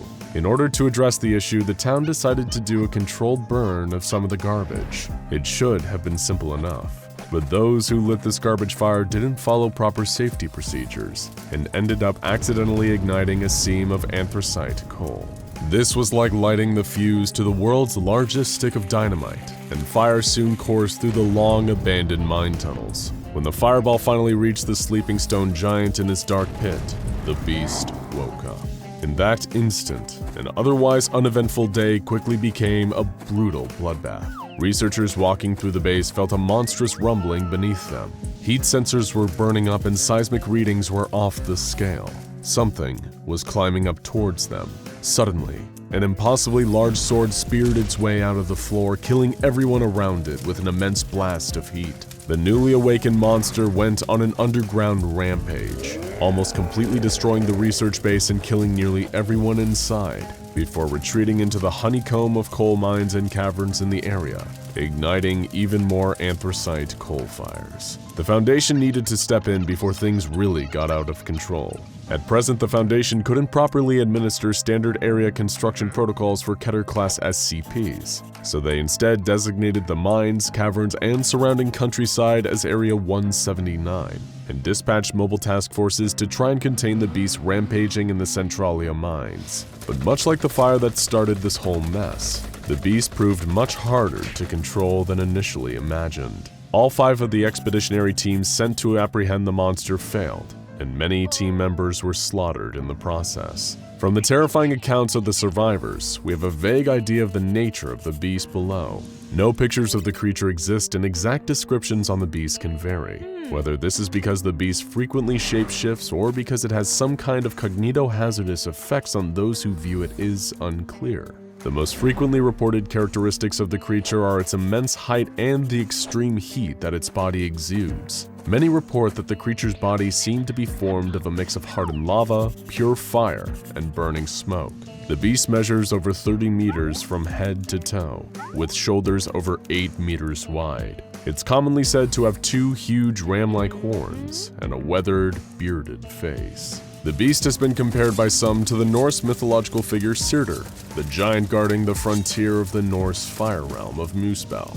However, the actual age of the creature seems to predate these legends by a considerable margin. Dating of the stratum encasing SCP-1179 indicates it dates to the Mississippian subperiod of the Carboniferous period, approximately 359.2 to 318.1 million years ago. This age is consistent with the geological age of this region, so it may have literally come with the territory. Less common descriptions of the beast claim that it has huge wings, eyes made of hellfire, and fangs as long as a man's arm. Some say that the beast has has neither horns nor fangs, and its face is encircled by flames which reach down into a long beard of fire. And like a certain creature known as the Balrog that Lord of the Rings fans will be very familiar with, this beast comes with weapons. In one hand, the beast wields a giant burning sword around 5 meters in length. In the other, it wields a huge multi-tailed whip made out of fire. It's incredibly proficient with these weapons too, and has a serious strategic advantage in its underground environment. Foundation researchers have determined that some of the wounds the beast gained from its first confrontation haven't fully healed, implying the beast could, in theory, be destroyed with enough firepower. However, given that the beast has killed almost everyone who faced it, and its mere presence can start almost uncontrollable fires, direct engagement would only be used as a last resort. Even the creature's breath can be extremely dangerous. Chemical analysis of air samples taken from SCP-1179's breath have shown exceptionally high concentrations of carbon monoxide and sulfur dioxide. The very presence of this creature creates a real and active danger to everyone around it. And the beast's presence was beginning to have seriously negative effects on the people up above. By the 1970s, the Foundation had given up on sending mobile task forces into the caverns, and instead began to focus on depopulating the town of Centralia to prevent further fatalities from the presence of SCP-1179. The subterranean activities of the creature were causing collapses in some areas, and noxious fumes were beginning to rise up from cracks in the ground. As the constant raging fires burned beneath the earth, they were causing everything above to slowly melt or bake. A Foundation geologist determined that the fires created by the beast would likely remain active for 250 years, and any attempts to put out the fires or contain the beast would ultimately be futile. This led to the formation of Project Tartarus, a concerted effort to cover up SCP-1179 and fully evacuate the citizens of Centralia. They pushed the narrative that the mine fires, while deadly, were merely the result of the failed garbage burning plan, and little by little the people of Centralia began to move away. By 1984, the United States government finally caved to secret lobbying from the Foundation and allocated funds in excess of $42 million to relocate the remaining civilian residents from the area. Any legal complaints from Centralia residents were quietly crushed by the Foundation, and efforts to remove pretty much all residents from the area were successful. This allowed the Foundation to finally cast a wider net and administer Kettier-class containment protocols around the 2-kilometer underground zone where SCP-1179 resides. The Foundation has continued studies on the beast from below in the decades since, with some scientists even suggesting it could be used to produce geothermal energy, but whether or not that would actually be feasible remains unknown. For now, SCP-1179 seems content to stay within its zone, and hopefully it stays that way. But as we're forced to dig deeper and deeper for the remaining precious metals here on Earth, there's no telling what new dangers we might find lurking far below the ground. You've finally done it. After years of adding movies and shows to your queues, you've officially run out of things to watch on Netflix. You've also exhausted your entire backlog of books, and you've even run out of cereal boxes to read. So you're left roaming the streets in search of entertainment.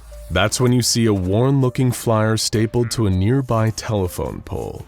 It's an ad for a local community theater production of a play you've never heard of. A play called The Hanged King's Tragedy. Normally, you wouldn't think of yourself as much of a theater person, but something about the art on the poster grabs you. There's a strange figure on the poster, its face shrouded, its body wrapped in a web of chains. Your curiosity gets the better of you, and you check the performance date. To your pleasant surprise, opening night is a week from now, and you don't have anything planned. You've made up your mind. You're going to attend a live performance of The Hanged King's Tragedy. It's going to be the first live play you've ever seen, and little do you know, it may also be the last. Because The Hanged King's Tragedy isn't just any old play. It's a powerful and deadly mimetic hazard that may be one of the gateways to an even more dangerous being.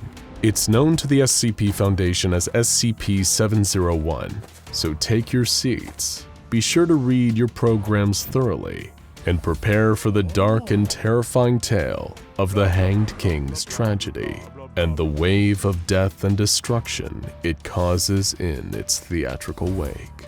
But how could you know any of this? While you head home to make dinner, looking forward to seeing the new play next week, the local thespians are hard at work performing dress rehearsals. The director, one Marcus Fitch, happened upon a copy of the play while looking for Carolinian theater that's a little more family-friendly than some of the Shakespearean classics. When he'd first discovered the Hanged King's tragedy on a theatrical forum, it was described as being similar to Shakespeare's Hamlet and Titus Andronicus, but the violence was largely off-stage and implied, with a lot of the play's nastier elements glossed over, perfect for audience of all ages.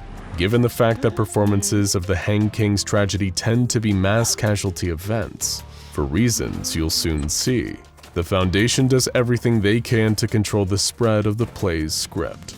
All copies are kept in a triple-locked vault in a secure Foundation archive, which currently includes 2 copies of the original publication that are dated to the year 1640, 27 copies of the 1965 trade paperback edition, 10 copies of a 1971 hardcover printing, 21 floppy diskettes containing the play's script, and 1 SVHS videocassette tape containing a live taping of one particularly infamous incident.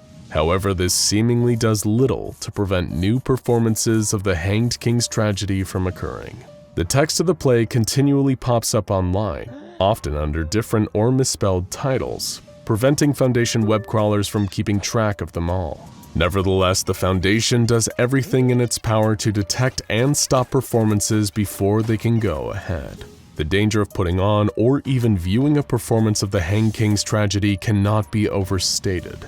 It's believed that, in the almost 300 years since its original publication, it's claimed 10,000 lives through performances at the very least. And if you're in attendance, dying quickly is one of the better outcomes. The origins of this mimetic virus are just as mysterious as the power that seems to drive its effects. The play never had a declared author, and the publisher, one William Cook, disappeared from all historical records after the play's publications. Performances have been varied over the 300 years the play has been active. It's been spotted everywhere from British university drama troupes to American high school plays. In what could have been an even more disastrous tragedy, a television adaptation of the play was almost broadcast by the BBC before the Foundation stepped in and put a stop to it. While its containment classification is currently Euclid, scientists who have studied the play have campaigned strongly to upgrade the Hanged King's tragedy to Keter class, on account of its unpredictability and tendency to manifest across the globe, with incidences appearing decades apart. While members of the O5 Council are skeptical, some researchers even believe that given a wide enough exposure, the Hanged King's tragedy could cause a dreaded XK class end-of-the-world scenario. It is that dangerous. At this point, you're probably wondering, what exactly is the Hanged King's tragedy? What's the play even about? As the name suggests, the play is a tragedy and takes place over 5 acts during the Carolinian era, portraying the drama of the royal court much like a number of plays from that time did. It takes place in the city of Serco, the capital of the mysterious fictional kingdom of Trinculo. The focal point of the play is the conflict between Gonzalo, the illegitimate king of Trinculo, and Antonio, the true heir to the throne. Before the start of the play, the previous king of Trinculo, King Sforza, had been betrayed and murdered by Gonzalo. Gonzalo led Sforza into the woods, where he and his men subdued the king and hanged him from a nearby tree like a common criminal. Hence the Hanged King's tragedy. However, Gonzalo is trying to keep his part in the king's murder a secret to keep the throne for himself. But his guilt-stricken wife Isabella threatens to spill the secret of Sforza's murder. While Antonio tries to uncover the truth of what happened in the woods, Gonzalo, in true Shakespearean villain style, plots further murders of his co-conspirators and loose ends to keep his dark secrets safe. This is where the play gets a little gruesome. One enemy, Gonzalo had killed and cooked into a stew. He then intends to use this stew to murder his entire court with the help of an effective and undetectable poison he was given by the mysterious ambassador of Alagada.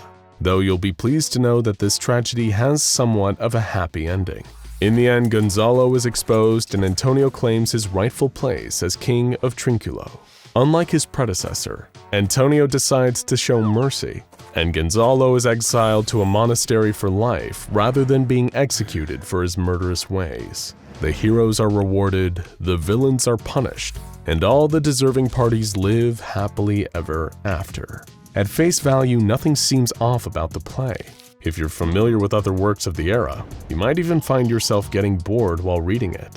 How can something this normal be the cursed play that claims so many thousands of lives? But this play's unassuming nature only serves to make it more dangerous. It doesn't appear that the mimetic hazard is caused by simply reading the play.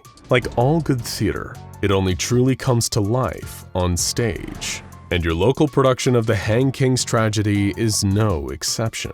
As your community's amateur actors study and rehearse the play, making sure to commit every scene, every line, every single word to memory, they don't notice the little things that, to an outsider, might seem a little off. Occasionally during group dress rehearsals, actors will veer from the script. And we're not talking about flubbed lines or simple improvisation. No.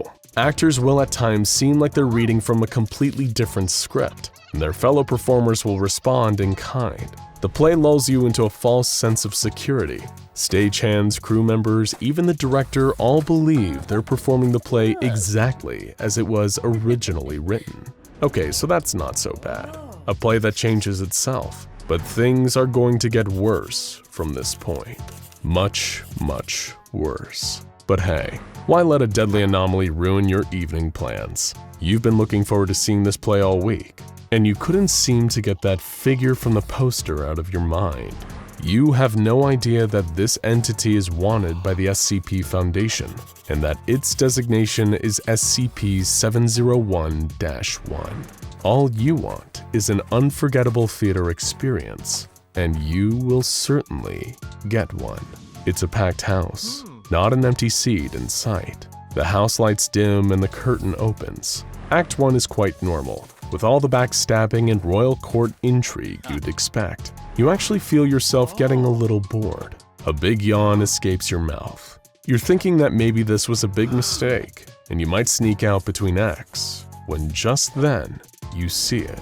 In the final scene of Act 1, you see the shrouded figure lingering in the background against the curtains. He seems so still, he's almost like a shadow. But as each act seems to run into the next, he becomes more prominent. The rest of the cast never acknowledges him as they deliver dramatic monologues, but he's always there. Finally, the play reached Act 5, the grand banquet scene where it all comes to head. Gonzalo is preparing to poison his dinner guest with his cannibal stew, while Antonio and his allies plot to reveal his terrible crimes and dethrone him. You find yourself so gripped by the drama of it all, you almost didn't notice that the shrouded figure of SCP-701-1 was standing right among the actors now.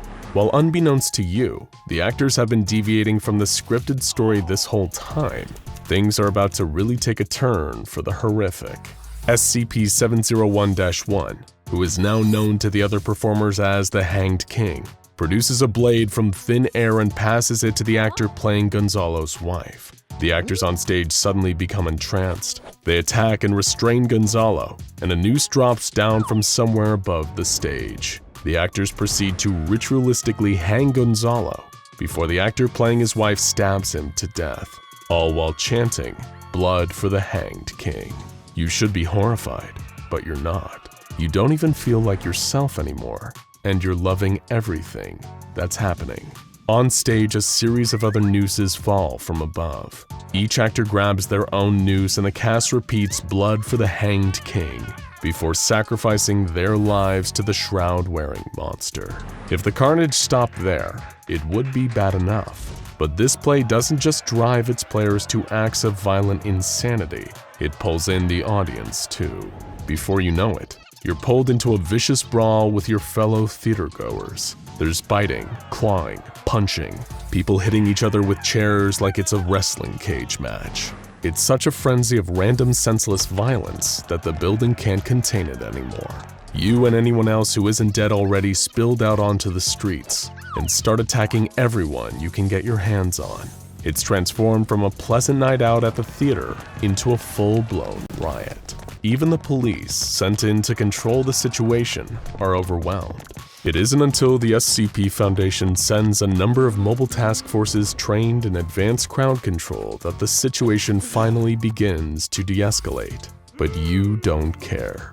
Even when large men in Foundation tactical gear are holding your arms, you still try to bite and kick. The effects of the play normally wear off after around 24 hours, but until then the infected, including you, are just rage-fueled monsters. In the end, it takes 4 adult men to properly restrain you. You'll feel the bruises from their nightsticks tomorrow, but now all you feel is hate and violence, and a single-minded devotion to something out there that you couldn't possibly comprehend. And the whole time you're screaming one thing over and over again: blood for the hanged king. Have you ever had a nightmare that you're running down a long, dark hallway, getting chased by something you can't see? The thing behind you isn't fast, but that doesn't matter. You can't run forever, and the thing knows it. It is a patient predator. It toys with its food. At first, you move with speed and rhythm. The metallic scraping noise behind you grows quieter. You run and stumble through the dark. Your muscles start to ache and your lungs burn. Your pace slows. It's still coming. You can hear the scraping getting louder. You start to panic. It's completely dark. You don't know where you're running or even what you're running from. All you know, as you bump against the walls and the sharp corners that rush towards you, is that you can't run forever. You trip, fall, and pain explodes through your legs as your knee shatters on the concrete ground. That scraping is getting louder. You can barely breathe. You can't run anymore with your injury. There's no way to stop what's coming. There is no escape. The scraping is right behind you. You scream, and then you wake up. Your heart is pounding like thunder in your chest, and your sheets are soaked with sweat, but you're safe. You're out of those awful dark hallways. But what if this wasn't just a nightmare? What if this scenario was real, and there was no escape from the horror chasing you in the darkness? That's what it's like to have a close encounter with SCP-1918, a sadistic sentient object that loves playing twisted games with its prey. But this monster never plays fair, and even worse, it's always just a simple door away. It may even be hiding behind a door near you right now, waiting to start a game with its new playmate. But soon you'll understand why some doors should never, ever be opened, and why some games are better left unplayed. SCP-1918 is an anomaly with 2 parts: SCP-1918 itself and SCP-1918-2, the monster's underground lair. The duo are a match made in hell, as the chambers and hallways of 1918-2 are perfectly tailored to 1918's violent hobbies. Nobody knows how long this anomaly has been operating, but it's probably behind countless disappearances. After all, 1918 has a habit of breaking its toys. The nightmare began in a small town in Maine with a population of only 226 people, but that population was about to get lower. People in the town began to report strange noises at night, a droning metal-on-concrete scraping noise, like someone dragging a lead pipe along the ground. At first, people just ignored the sound. It was all in their heads, or maybe just a faulty oven or a washing machine on the fritz. Anything that would allow them to forget about the noise and get on with their daily lives. But the noises were coming from below. They could be heard out on the streets, most audibly near manholes and sewer grates. People started feeling unsafe in their homes. The noises were spooking animals and children. People were losing sleep. That scraping they all tried to ignore was beginning to get to them all. Letters, emails, and angry phone calls to the town council were piling up. Something had to be done before the whole town went crazy with fear. The mayor authorized 4 utility workers to investigate the source of the noise at a local sewage treatment facility. Considering the scraping was loudest near the sewer grates, everyone just assumed that whatever was causing all this must be connected to the sewers. 4 utility workers were sent to investigate the facility. only to find that the machinery on site was working just fine. The source of the problems must have been coming directly from the underground sewer lines themselves. The 4 workers equipped with headlamps descended into a long service tunnel that fed into the sewer system. As they passed deeper into the tunnel, the darkness around them became thicker. It was a tangible presence that drowned out the light of their headlamps, similar to the anomalous phenomenon exhibited by SCP-087. When the utility workers tried to turn back, they discovered another impossibility. It seemed that the tunnel behind them had become a solid concrete wall. They were trapped, but where? It was too dark to tell. Confused and terrified, the 4 men stuck together, attempting to find a way out. It was too dark to see their hand in front of their face, so all they could do was navigate slowly by feeling the walls around them. These walls felt old, crusty. There was a kind of faint metallic stench hanging in the air too, like old blood. Something horrible had happened here, and something horrible was about to happen again. All they could do was keep moving and try to stay calm. Eventually, after hours of pawing at the walls in the dark, they found an open doorway. One by one, they filed inside, only to feel blinded when bright white ceiling lights suddenly switched on. The room was all white and filled with pipes, large and small, running from wall to wall. Just then, one of the utility workers let out an ear-splitting scream and pointed towards the doorway. His colleagues turned and gasped in shock. There was something outside the door, and it was staring at them. The object filled up almost the entire doorway. It seemed like a demonic hobby horse, made from a black and white candy-striped metal pole with a crude plastic head on top. The head looked like a clown's with a wide, toothy grin, but no visible eyes. It was SCP-1918. The utility workers were frozen as the object leaned forward slightly and slithered into the room, the bottom of the metal pipe scraping against the ground. It was the exact same scraping noise that had been haunting the concerned townsfolk up above. This was the thing behind it all, and as the object moved, its metal pole started to scrape words into the ground. Tick, tack, toe. None of the 4 utility workers were ever seen again. It didn't take long for the SCP Foundation to descend upon this quiet main town and pick up the pieces. All relevant officials were provided amnestics, and cover stories were created for the disappearances of the 4 utility workers. The Foundation also commandeered the sewage treatment facility that held the entrance to SCP-1918-2. Replacing all key roles at the facility with undercover Foundation personnel. SCP-1918 was given a Euclid classification due to the fixed nature of its hunting grounds, and then the real research began. The Foundation soon made some disturbing discoveries. Entrances into the SCP-1918-2 area didn't follow any kind of logic. The hunting ground of SCP-1918 can be entered from almost any location, if you're unlucky enough. There are currently 9 known entrances, including 5 sewage grates, 3 utility shafts located in a sewage facility, and 1 toilet. And these are just the ones that the Foundation knows about. There are a huge number of ways to enter SCP-1918-2, but to this day, nothing has ever been able to leave. SCP-1918-2 is contained 20 meters below the streets of this unassuming main town. Personnel, aside from Foundation-approved D-Class guinea pigs, are refused entrance. Researchers have mapped out the layout of 1918-2 through seismic imaging of SCP-1918's movements. There are 18 identical room pairs in SCP-1918-2, or 9 compound rooms. Rooms are differentiated between a 1-room and a 2-room by crude carvings on the floors outside of the individual rooms.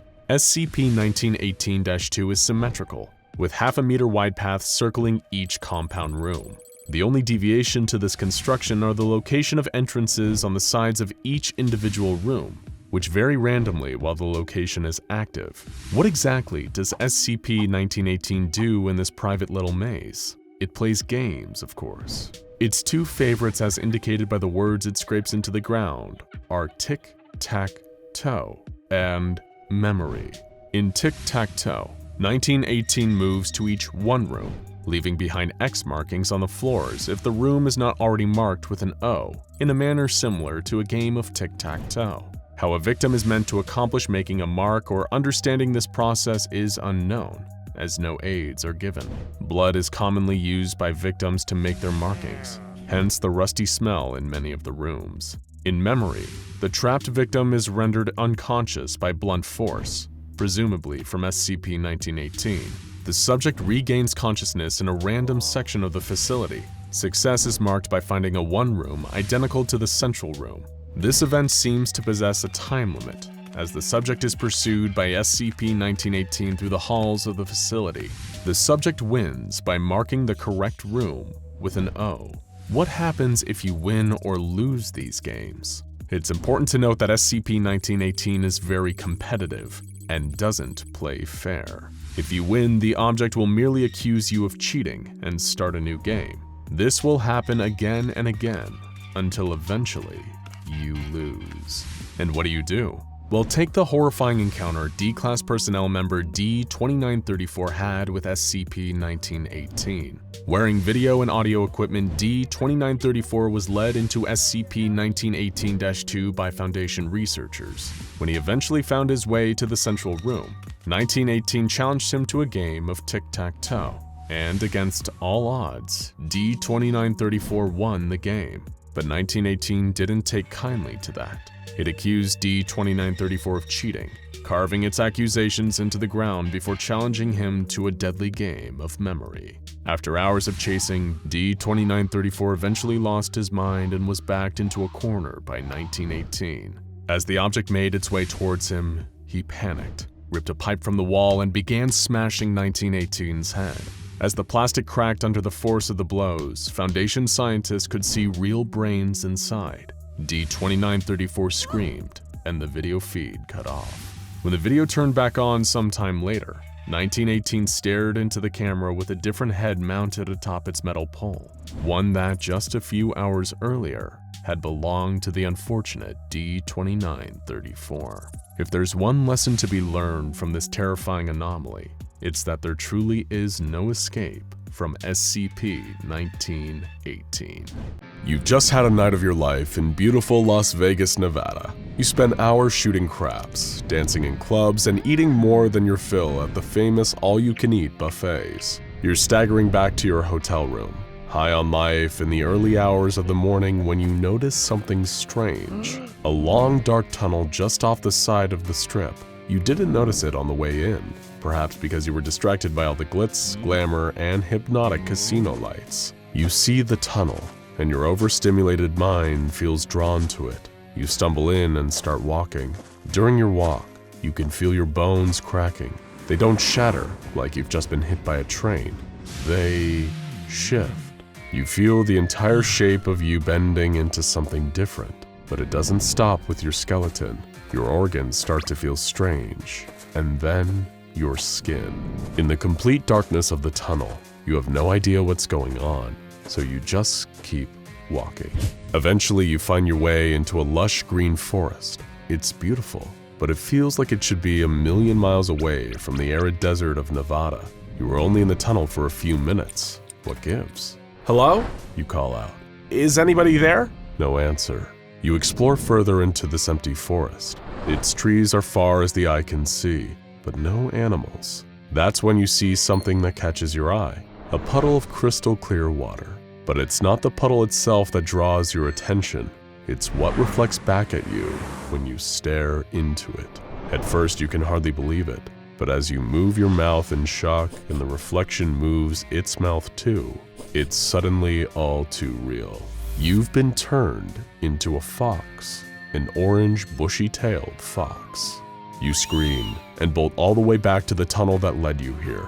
You sprint through and feel your entire body changing once more. When you finally hit the wall of dry Vegas heat on the other side, you're human again. You breathe a sigh of relief and stumble back to your hotel room. The next day, you only vaguely remember what happened, and because you're not crazy, you assume it was just all a wild dream. What you just encountered is a Euclid-class SCP known as SCP-2746, a seemingly innocent tunnel near the Vegas Strip, which holds a portal to a fantastical world designated by the Foundation as SCP-2746-1. By the time the Foundation discovered and secured the SCP-2746 tunnel and began sending their field agents and researchers on fact-finding expeditions inside, the place was already a ghost town, a forested landmass approximately 111 kilometers in diameter, with no notable signs of life. The Foundation discovered that this place had a strange effect on people and animals who came in from our world. Humans who entered assumed the form of a random animal, but retained their intelligence and vocal cords, creating talking animals. Animals brought into 2746-1 retained their animalistic intelligence, but grew human-like vocal cords, allowing them to repeat simple phrases. Before the mass exodus or extinction event that left 2746-1 barren, the Foundation figured out that this place was populated by a whole civilization of intelligent animals, like something out of a fairy tale. These animals, through a mix of brains and magic, were able to leave written records and create impressive architecture, like homes and places of worship. Foundation researchers became fascinated with how exactly this society operated and what could have led to its sudden downfall. Thanks to a mix of advanced archaeology and records left behind by the creatures, this is what the Foundation determined. The society these talking, intelligent animals lived in was a kind of religious oligarchy, meaning power was consolidated by the few in the top social class. Society was divided into 3 segments: crafters, scholars, and honorables, with the crafters being the most powerful members of society and honorables being the least powerful. The state-sponsored churches acted in worship of a being simply called the Maker, who fills a similar role to the Abrahamic God. The crafters, whose number totaled 13, were believed to be immortal and were responsible for building the majority of the culture and architecture found in 2746-1. The scholars acted as their wise assistants, and the honorables were a mixed class of artists, carpenters, and artisans. It seemed that this culture had a pretty good thing going. No system of currency was ever invented, and the economy operated on a barter system. The Foundation believes that initially, the citizens of this world didn't need to eat to survive, and so only needed to barter for material goods. Though it's worth noting that the conditions of immortality only apply to natives of this region. People born on Earth but assuming animal forms while entering 2746-1 still need nutrition to survive. However, a great tragedy soon caused a fundamental shift in the balance of life and society within 2746-1. The Maker decided it wanted to test or punish its subjects with 2 major changes. First, humans would be forbidden from entering the domain. And second, the Maker now made the consumption of food necessary for continued survival and sanity. Nothing was ever the same. Because nobody had needed to eat prior to this, food stores had never been made, and the inhabitants had no agricultural knowledge that would allow them to easily mass-produce more. As a result, while the crafters and scholars were able to feed on fruits from luxurious private gardens, the honorables were forced to resort to eating each other or other inhabitants of 2746-1. This began a bloody rift that split society from the top down. One half, led by the powerful crafters Sari and Seward, wanted to preserve society as it was and continue to worship the Maker. Sari took the form of a Flemish giant rabbit, and Seward appeared as a house cat. The opposition, led by former crafters Frederick and Agathos, with the reluctant help of a scholar named Clovis, wanted to get revenge on the Maker for all he'd done, and kill him, completely altering society. Don't be fooled by their appearances, though. Many of the inhabitants of 2746-1 were fiercely intelligent sorcerers, and the apocalyptic civil war they sparked came to be known to the Foundation as Event Nachash. Like many wars, there would be no real winners here, only survivors, and even then, not for long. It was a bloody and horrific war. All attempts at finding a diplomatic solution failed. Frederick and Agathos would not stop until they had the Maker's blood on their paws. In the end, though, they were defeated, and for their traitorous crimes, they were to be punished by Sari and Seward in horrific ways to make examples of them. Since neither could die, they were given fates worse than death instead. Frederick was up first. Before the war, he'd been a leader prized for his courage and ingenuity. He'd created something known as the Great Fire, which provided the kingdom with light. For his so-called atrocities against the Maker, He was given the punishment of permanent crucifixion and relocation to a place known as the Underplane. His snout was cut off his face, and he was set permanently ablaze in a manner that would leave him forever suffering and would make him appear to look like a monster to all. Next went Agathos. She was Frederick's sister and was seen as the mastermind of many of their schemes. She would be forever encased in white clay and bled through her eyes until the sin drains from her. She's now a living crying statue, existing in a state of permanent imprisonment for her part in the crimes against the Maker. Clovis, because her involvement in the coup was unwilling, was given a more minor punishment. One of her eyes was removed, and she was permanently placed in a broken human body, effectively banishing her from her home in 2746-1 forever. Though they may have won, things didn't end much better for Sari and Siroy. The Civil War had fractured their world, and in the aftermath, the survivors chose to leave in hopes of finding a better life elsewhere. Sari and Siroy, though, felt partially responsible for everything that had happened, and so they decided to remain in their dying world. Before they themselves died, or perhaps moved on to different forms, leaving their animal bodies behind, they left a final note. It was from this note that the Foundation learned much of the story of SCP-2746. This may seem like a pretty open and shut case, another magical realm destroyed by tragedy and civil war, much like the land of fantasy in SCP-1762. But what's really bizarre here is that this is only the tip of the iceberg when it comes to the stories of some of these key figures in the event Nahash. First, what became of the two rebels, Agathos and Frederick? Today, they're two parts of the feared and deadly SCP-1913. Frederick, now going by Freddy, is a nightmarish faceless fire demon in the form of a dog, slavishly devoted to the protection of his sister, Agathos, now known as Agatha, still trapped in white clay, her leaking blood now deadly to the touch. Clovis is still believed to be in league with Agathos and Frederick, and may now be related to the sinister SCP-1903, a one-eyed rabbit-like human.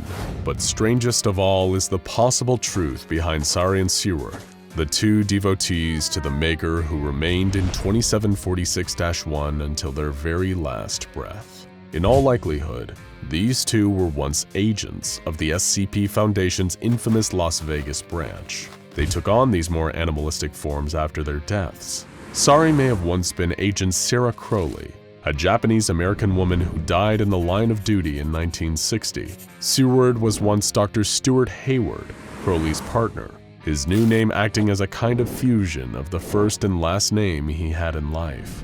This is only the beginning of the animal-themed weirdness occurring around Site-45, the Foundation's Vegas branch. But this series of anomalies, collected under the term Pitch Haven, will have to wait for another video. After all, you know what they say, what happens in Vegas stays in Vegas. You're driving down a long highway, lost in an area you don't know too well, trying to find the right turn that'll have you heading back towards your home. You keep driving, the nighttime quiet all around you. Deciding to try and break that silence, you reach for the radio, turning the dial to filter through all the garbled, distorted voices and songs from nearby local radio stations that are too far out of range to come through clearly.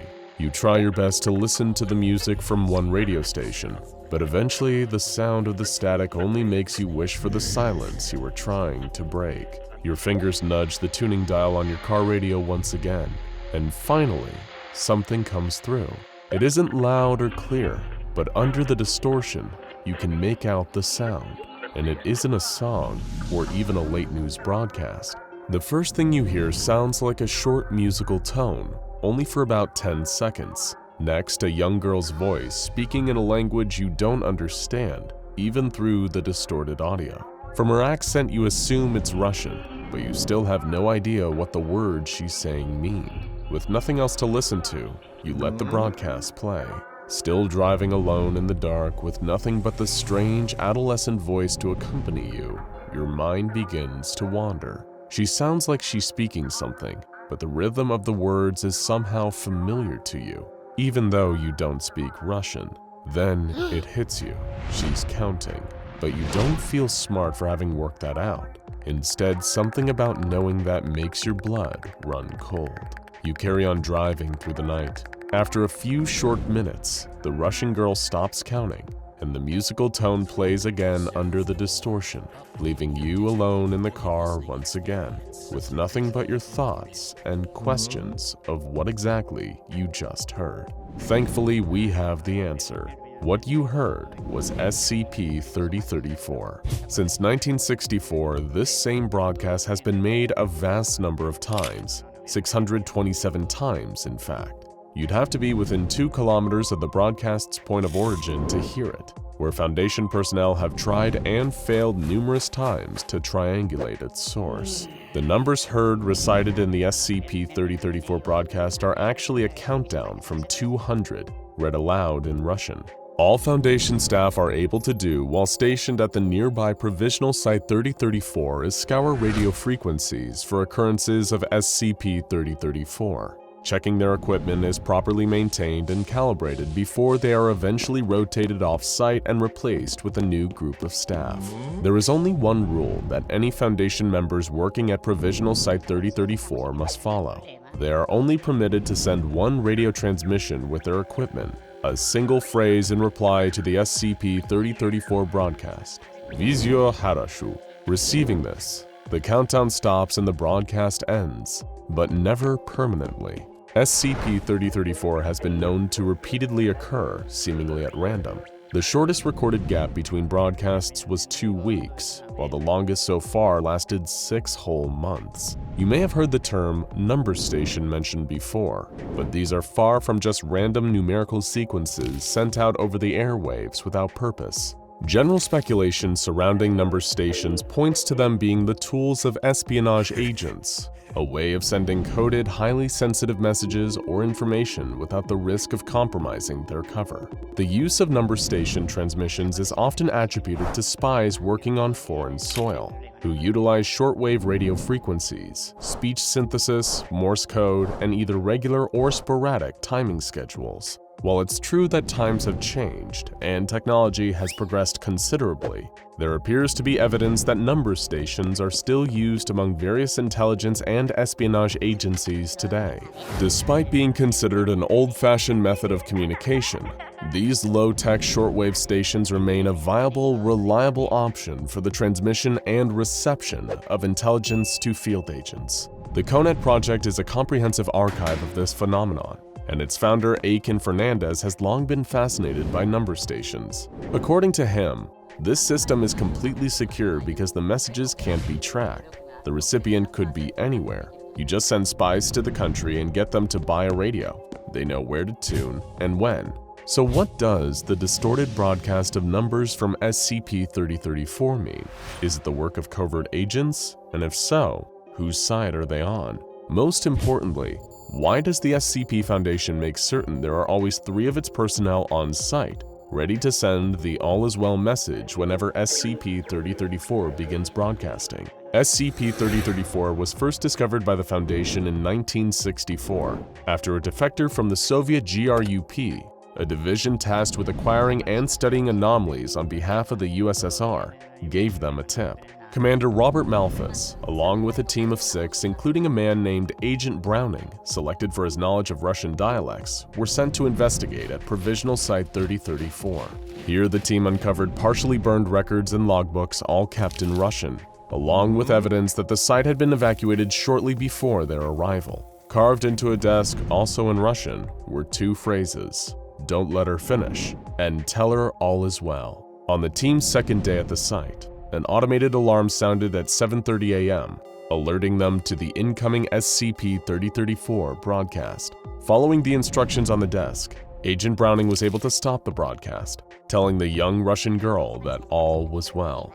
A tape was partially recovered by the team from the site and translated from Russian. The GRUP members that had previously inhabited the station had interrogated one of their own, a man named Sergei, whom they accused of stealing state property. "She's not state property," he replied. "She has a name." While his GRUP superior accused Sergei of planning to defect to the United States, allegedly in exchange for money and asylum, Sergei denied any collusion with America. He claimed that the GRUP at Provisional Site 3034 were meddling with powers they could not possibly hope to understand. His superior, a man named Vaslov, dismissed this, claiming their work to be no different to the United States experimentation with atomic weapons at the time. One does not make deals with atom bombs, Sergei argued. One certainly does not sacrifice little girls to them. Shortly after this, a struggle broke out, with Sergei having to be restrained while urging Vaslov to cease any and all interference with it. The man spoke of terrible nightmares that he'd had, voices screaming in the darkness. That's what it wants, Vaslov. That's what it is. You cannot make a deal with this thing. We have finally contained it, and now you want to offer it. The tape's audio ends shortly after this point, with no clear answer as to what Sergei was referring to, or what offer these Russian operatives had made to it. Ever since the discovery of SCP-3034, members of the SCP Foundation have worked tirelessly to understand the purpose of these countdowns, as well as determine their origin.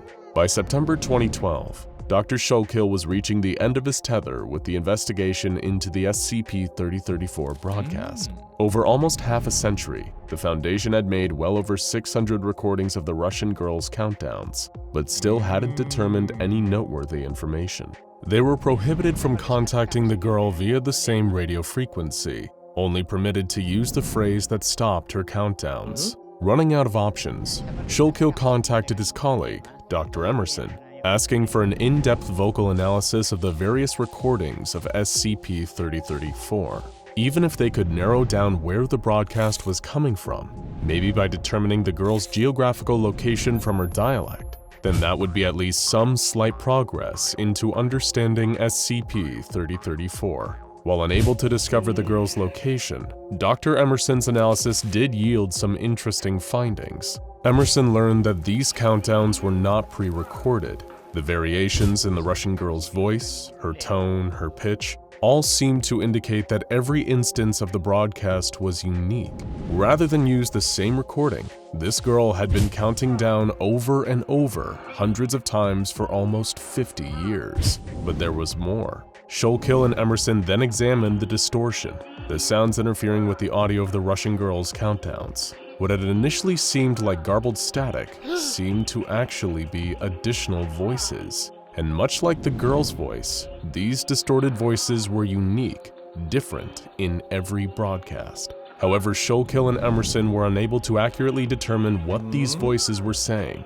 Given that the girls' countdowns were always cut short by the use of the phrase, "all is well," the doctors did not have long enough samples of the audio to analyze the other distorted voices. With permission from the Foundation, the next 5 occurrences of the SCP-3034 broadcast were allowed to carry on for longer, giving the 2 doctors enough audio to determine exactly what the distorted voices were.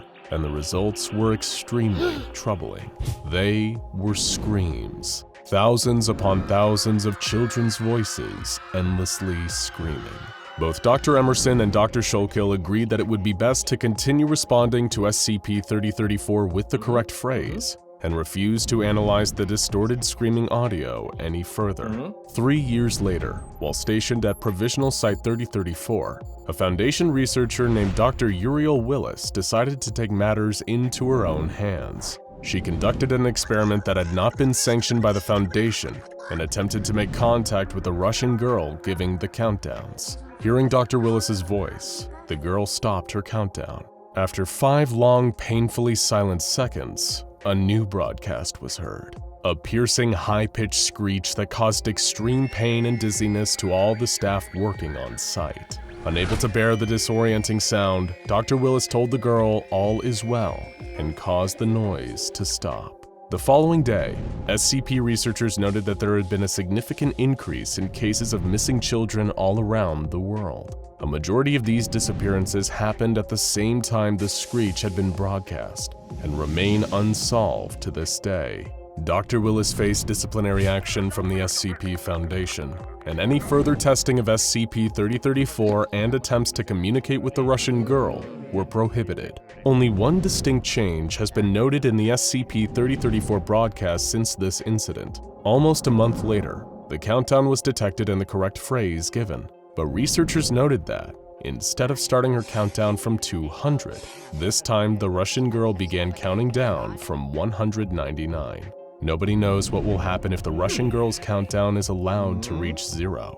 Personnel working at Provisional Site 3034 are told to always offer her the necessary phrase before this point in the countdown. Attempting to interfere with the broadcast by contacting this girl directly not only resulted in intense pain for SCP's staff, but also seems to have caused an unconfirmed number of child disappearances around the globe, as well as reducing the countdown starting number from 200 to 199.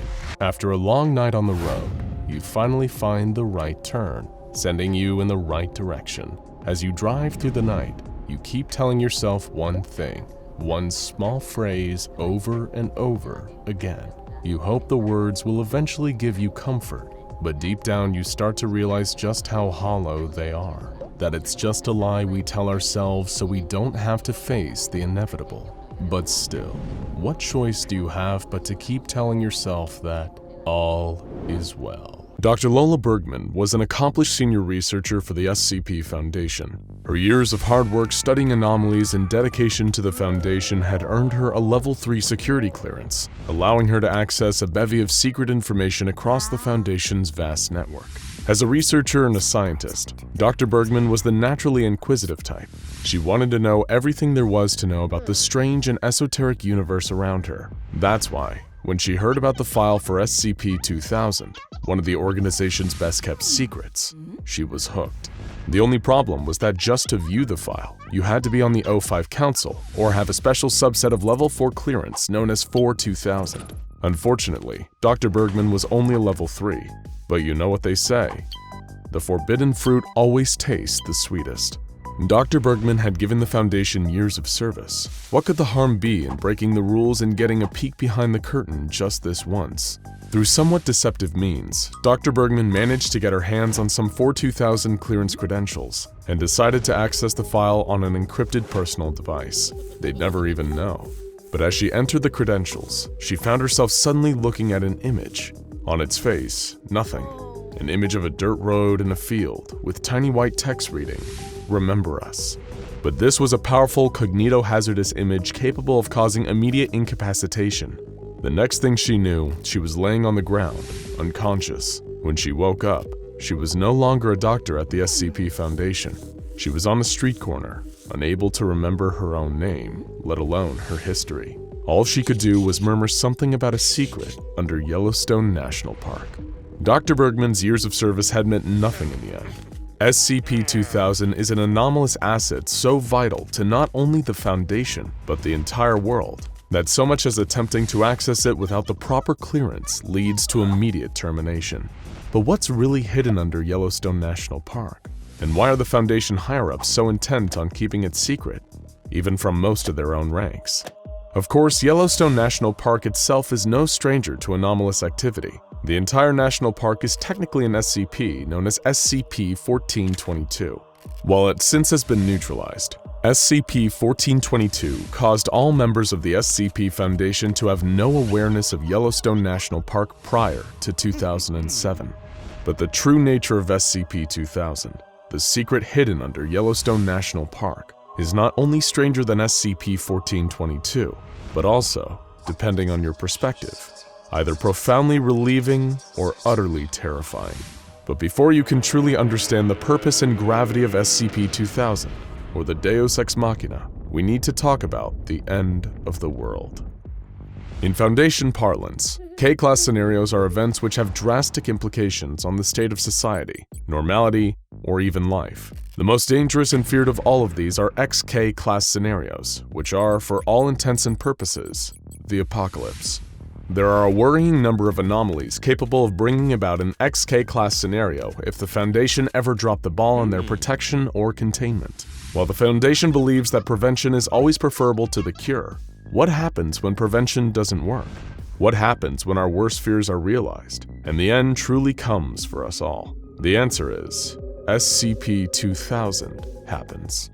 Simply put, the anomaly is a reset button. a chance to start over when all life has been compromised by anomalous activity. 2000 is a giant and mysterious facility beneath Yellowstone National Park. The entrance is disguised as a disused park ranger station, feeding into a facility that burrows miles down into the earth. It's a place that contains incredible anomalous technologies capable of bringing the world back to its former glory, even after the worst happens. Only a select few personnel are allowed to work at the facility, keeping its machinery maintained in case the day comes where we ever need to use it again. These personnel are not allowed to come and go as they please, and their memories of 2000 are wiped if they're ever reassigned to different Foundation duties elsewhere. Why all the secrecy? SCP-2000 is the Foundation's and humanity's lifeboat, and as such, the base is well guarded both from potential human threats as well as anomalous activity and reality warpers. The surface-level entrance to the base is surrounded by a number of strategically placed Scranton Reality Anchors, or SRAs. These devices, largely constructed of corrosion-resistant beryllium-bronze alloy, keep certain type of reality-bending anomalies from manifesting their powers within the vicinity of the base. However, these are just the tip of the iceberg when it comes to the state-of-the-art Foundation technology employed within and around SCP-2000. You probably have a lot of questions, and that's understandable. What kind of technology can possibly reverse an apocalypse? And what did we mean when we said we may need to use it again? Well, listen up, because this is going to be a lot to take in. SCP-2000 is powered by a liquid fluoride thorium reactor, stabilized by 5 Xiank Anastasicos constant temporal sinks, and hosts the most miraculous technology of all: 500,000 bright Zartion hominoid replicators. Utilizing geothermal energy from the volcanic activity in the area, the base could potentially remain operational forever if Foundation staff kept up with maintenance. The grand majority of the space in this huge subterranean facility is taken up by building materials, construction equipment, factory machinery, agricultural equipment, and computer database storage. Why? Well, let's explain the process of the apocalypse and how it relates to the activities of SCP-2000. In any K-class or end-of-the-world scenario that doesn't destroy SCP-2000 in the process, any surviving Foundation member can enact Procedure CYA-009, while any Foundation facilities globally can monitor the unfolding situation. While SCP-2000 is waiting for the all-clear to do its thing, remaining Foundation sites set in motion what is known as the Ganymede Protocol. This involves collecting and preserving materials which could be useful during the recreation process. However, it's extremely possible that in a sudden XK-class end-of-the-world scenario, there may be no surviving Foundation personnel, or at least, not enough to maintain any kind of organization.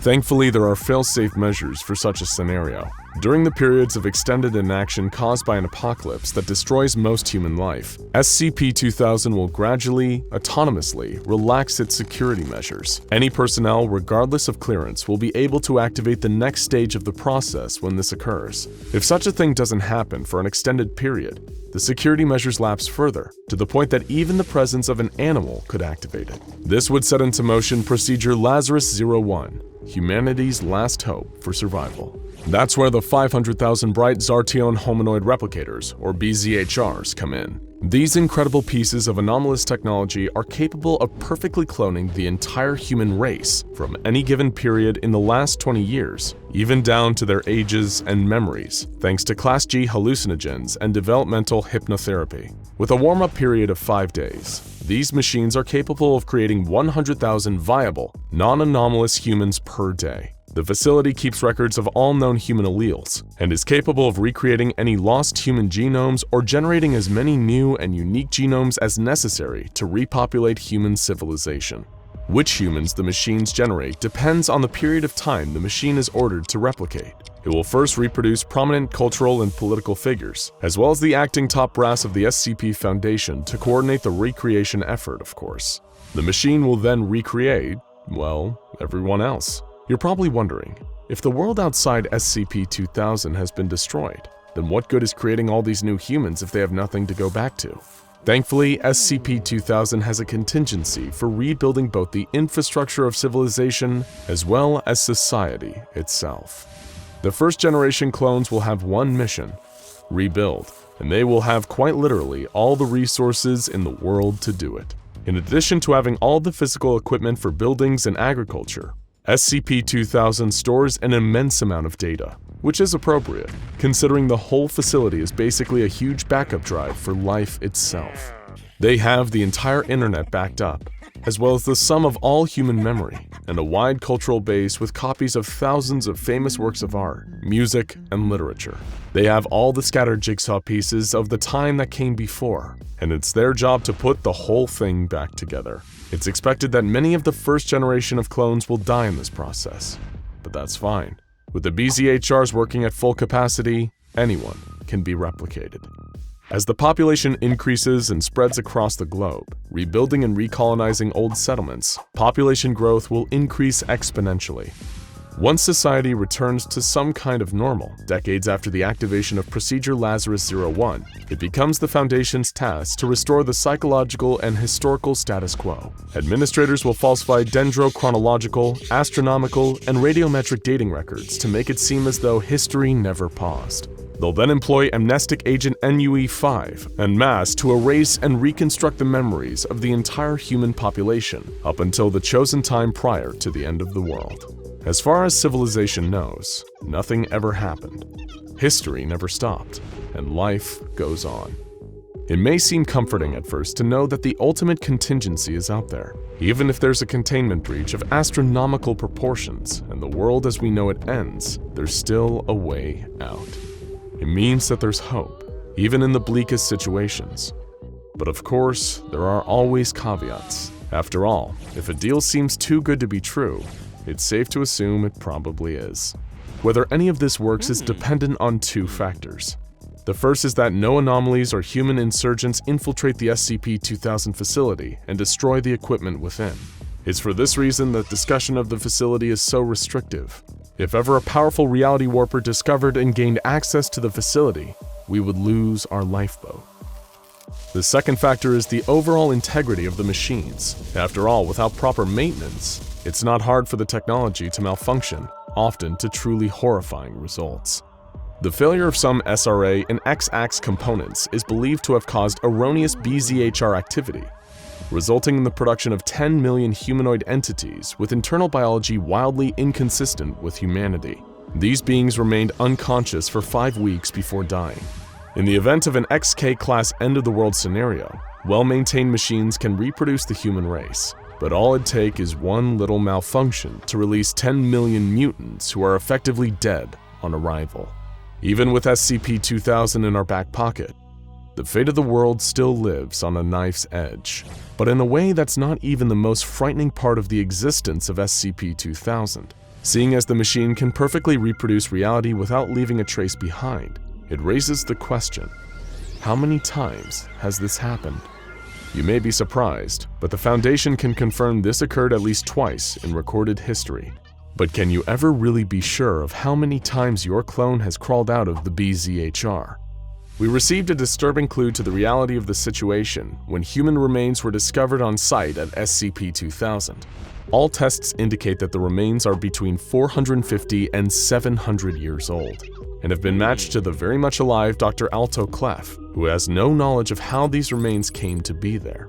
The only other thing found within the remains was a note, hermetically sealed in a plastic document sleeve. The note read, "Why did we have to build this thing? When did we do it? How long have we been doing it? Do we even know?" And the answer? No, we don't. And for everyone's peace of mind, it's probably best to just forget about it, if you can. Qinghai Lake. The largest lake in China is one of the most secure locations the SCP Foundation has ever taken control of. All available military assets have been gathered at the site, including 3 of the most elite Mobile Task Force units with experimental weaponry. SCP-4290 must not be allowed to open, and the site has been surrounded by nuclear mines and targeted with the Dagaz Break orbital strike system. The perimeter cannot be breached, even if it means the complete annihilation of the entire area. This is considered to be an acceptable loss for the Foundation, since the destruction that would be caused by taking such an extreme measure is far from the worst-case scenario when it comes to SCP-4290. That's because the entity contained within SCP-4290's site has the potential to create a true end-of-the-world scenario. The Foundation, of course, is no stranger to such situations, and even has a set of designations for the various types of apocalypses, like CK-class restructuring scenarios and ZK-class end-of-reality scenarios. And since dealing with the end of the world is nothing new for the Foundation, certain precautions have been taken at the 4290 site. If containment measures fail, selected Foundation personnel and civilians will be taken into nearby emergency shelters that will hopefully survive the chaos that would occur following a breach. And the Foundation assumed that there was a good chance this plan would have to be used at some point, since at the time these precautions were put in place, it was impossible to know the chance of successful long-term containment. But just what is the entity that is held within the site of SCP-4290 that is capable of causing so much death and destruction on a major scale? They call it simply the Child. No one has ever seen the Child.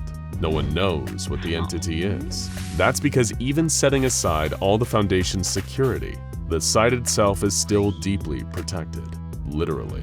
Over 100 feet below the surface of Qinghai Lake, a stunning collection of relics can be found.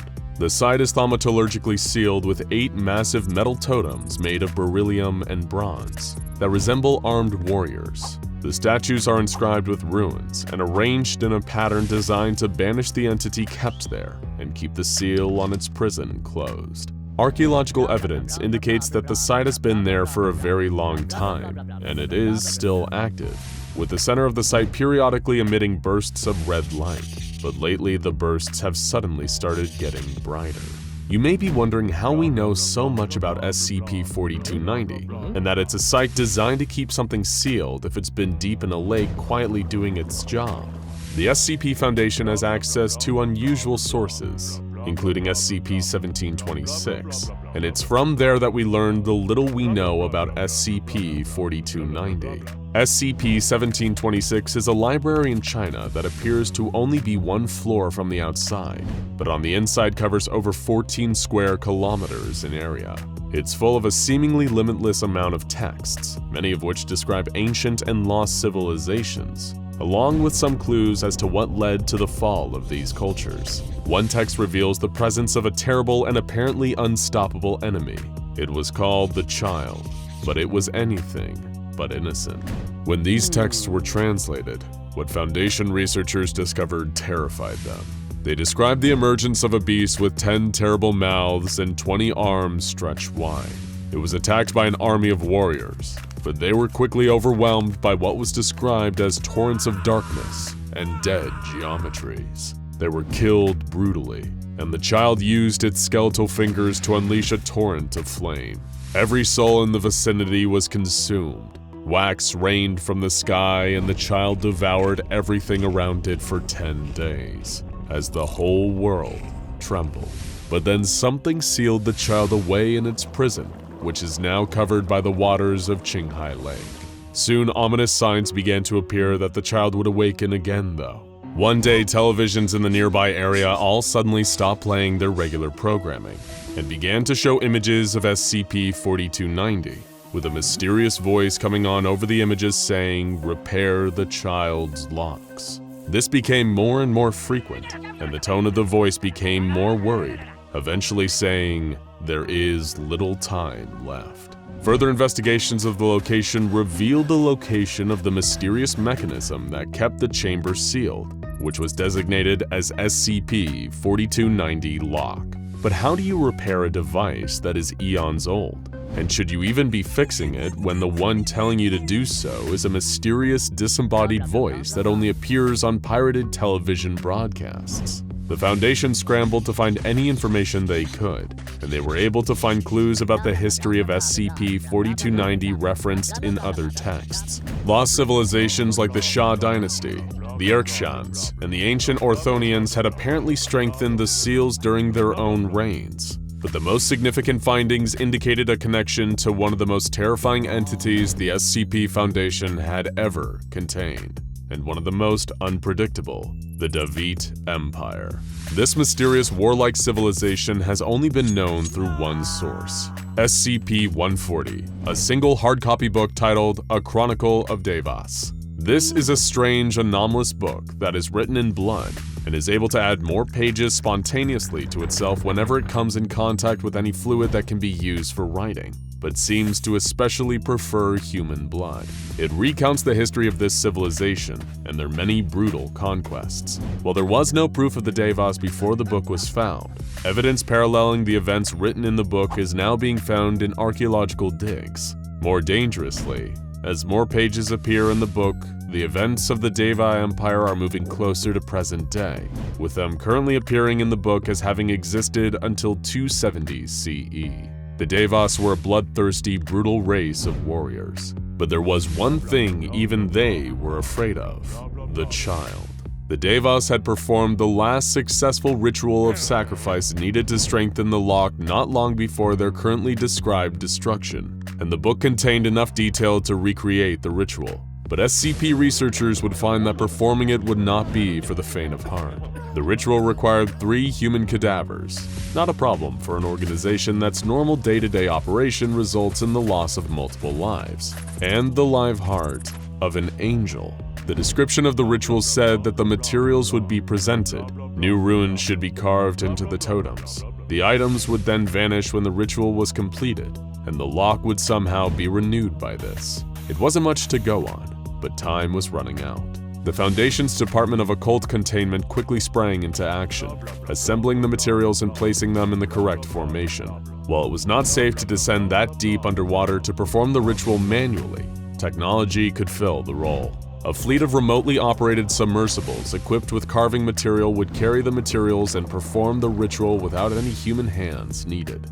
One of the red bursts occurred midway through the ritual, causing radiation damage to the vehicles. Runes that have been carved in the past were also damaged, and the ritual was interrupted. While it seemed like it might have been enough to activate the site, it wasn't perfect. And when the ritual was complete, one of the 3 cadavers and half of the angel heart were still present at the site. Had it been enough to satisfy the ritual and reseal the lock, there was nothing to do but wait and see.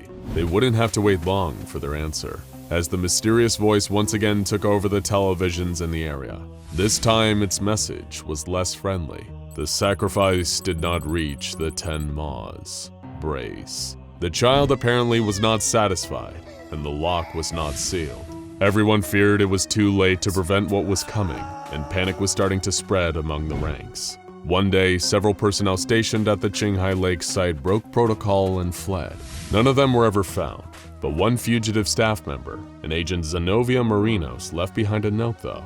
It read, "Do we think we can actually stop this? No civilization before us wanted to fight the child. None of them. The sacrifices won't work anymore. It refuses to consume them. They aren't enough to satiate it. Once the seal breaks, we'll have a world of molten darkness and the child will be all that's left. Eating, drinking, you're fools for staying." Agent Marianas was apparently so scared that she had fled through a portal to an extra-dimensional space in order to escape. There would be no point in trying to track her, even if she was still alive. But in our own dimension, time was running out. Foundation seismologists were brought to the site and stationed outside, and began monitoring the high-energy pulses coming from behind the lock. The energy was reportedly strong enough to alter dimensions, and the pulsing red light now covered the entire ceiling site, growing stronger and stronger as the totems started degrading at an alarming rate. The Foundation stood on guard for whatever was about to emerge, but no one knew if they had any chance against whatever it was. On August 18th, the totems fully disintegrated. Some of the Foundation's best military forces gathered on the shores of the lake and waited. 10 minutes later, something massive emerged phase out of the lock and onto the seabed, and didn't move. The assembled Foundation forces were confused and continued to observe the creature, and after no activity was seen after 3 hours, the authorization was given for submersibles and a small exploratory team to proceed down to the seabed for an up-close investigation. There, down on the floor of the lake, was the child. It was as terrifying as described, with a countless mouths and arms and huge in size, over 40 meters long. The signs of previous rituals were everywhere, with angel hearts and human corpses littered around, some in the creature's mouth, but none of them had been eaten. The ritual had apparently been performed many times, but to no actual purpose. The massive being was scanned many times, but no sign of psychic energy, radiation, or other life signs were detected. The child was dead, and it had apparently been so for a very, very long time. Once the area had been cleared, teams were brought in to investigate the body in person and perform an autopsy on site. No explanation of what exactly this creature had been or what its origins were has ever been discovered, but they did get answers for when it died. The time of death was roughly 9,000 years ago, not long after its initial sealing. The cause of death was discovered too. The child destroyer of worlds and scourge of countless civilizations had died from malnutrition. Whatever this thing had been, it had been sealed away and had died from hunger not long after. One civilization after another had continued to perform the rituals to keep it sealed, never aware that it was no longer a threat. With this new discovery, SCP-4290 was reclassified as neutralized, but the child taught us all a valuable lesson about being prepared for potential world-ending scenarios. And the Foundation continues to stand on alert for any more entities from the distant past that may pose a threat today. Because who knows what else is sealed away at the bottom of a lake, abandoned mine, or in the ocean's deepest trenches. There might just be another existential threat to humanity that's just waiting for a chance to emerge and help us all if it remembered to pack a lunch. What would you trade in order to make your deepest desires a reality? How much would you be willing to barter in order to have what you want? Whether it's money, love, fame, or power that you crave, would you bargain your soul to have it? How about your memories? What about the life of another person? If these questions intrigue you, then boy, do we have the deal of a lifetime for you. Well, not us, but rather a certain anomaly who's very, very interested in the art of the deal. We've all heard the old adage of a deal with the devil, meaning a pact with someone potentially shady in order to get what you want. Not only are you compromising your own principles when you make a deal like this, you're also running the risk of that deal coming back to haunt you when it's time to pay the devil his dues. And believe us, the devil always comes to collect. Of course, you've never made a deal with the actual devil, and if you had, it's likely you wouldn't live long enough to warn people not to make the same mistake. But we've all heard the legends, Beelzebub appearing to those in dire need of help and offering them salvation. Shaking that outstretched, clawed hand normally results in the desperate person getting what they need, but also agreeing to give Satan something along the lines of their soul or firstborn child, or sometimes something even worse. The point being that dealing with the devil often extracts a heavy price, and one you might not be so willing to pay if you could see the terms more clearly. Which brings us to SCP-738. Also known as the Devil's Deal. Although this SCP has no relation to the actual biblical Lord of Darkness himself, as far as we know anyway, that nickname should paint a very clear picture for you of how this entity operates. Kept in 3 linked containment chambers, SCP-738 is guarded at all times by armed Foundation personnel when not in use. Strangely for an anomaly with such a terrifying reputation, it appears as an elegant 3-piece set of furniture, the kind you might find in a fancy office belonging to a slick CEO. The set consists of a desk, 1 straight-back chair, and another more extravagant office chair, styled to look like a throne, all featuring brass detailing and exquisite velvet padding in a deep royal purple. When kept apart, these objects seem to be little more than just expensive pieces of office furniture, examples of quality craftsmanship that would likely cost you an arm and a leg to afford, but nothing overtly sinister or anomalous, until that is, the 3 pieces are put together and you take a seat. If someone sits down opposite the throne, within the desk between them, then they had best be ready to bargain, because once you sit down, you will find yourself faced with an anomalous entity across from you on the throne. While many of the D-classes the Foundation has placed before this entity have described it as being charming or even seductive, descriptions of the entity's appearance varies wildly between subjects. In fact, it would seem that the entity deliberately appears differently to everyone that sees it, their very own personalized devil with which to strike a deal. After all, this business is personal. Additionally, the entity cannot be observed by anyone except for those sitting in the anomalous chair of SCP-738. For anyone not sitting in the special chair, the most they'll see of the entity is the throne shifting as it leans backwards or sits up. It isn't interested in being seen by anyone who isn't part of the transaction. This entity is clearly quite the negotiator and doesn't waste any time in getting to the meat of the conversation. During tests by the Foundation, recordings have been made of the entity's voice, making all manner of enticing offers and promises to whomever is sitting before it. The entity will produce parchment from the desk, writing up what looks to be a contract with a quill and ink pot. If whomever is sitting in the opposite chair makes a formal request to the entity, it will cease its previous barrage of offers and take a brief pause before suggesting a price. During their first attempt to gauge the nature and effects of SCP-738, the Foundation sent one of its researchers into a room containing the desk, throne, and chair.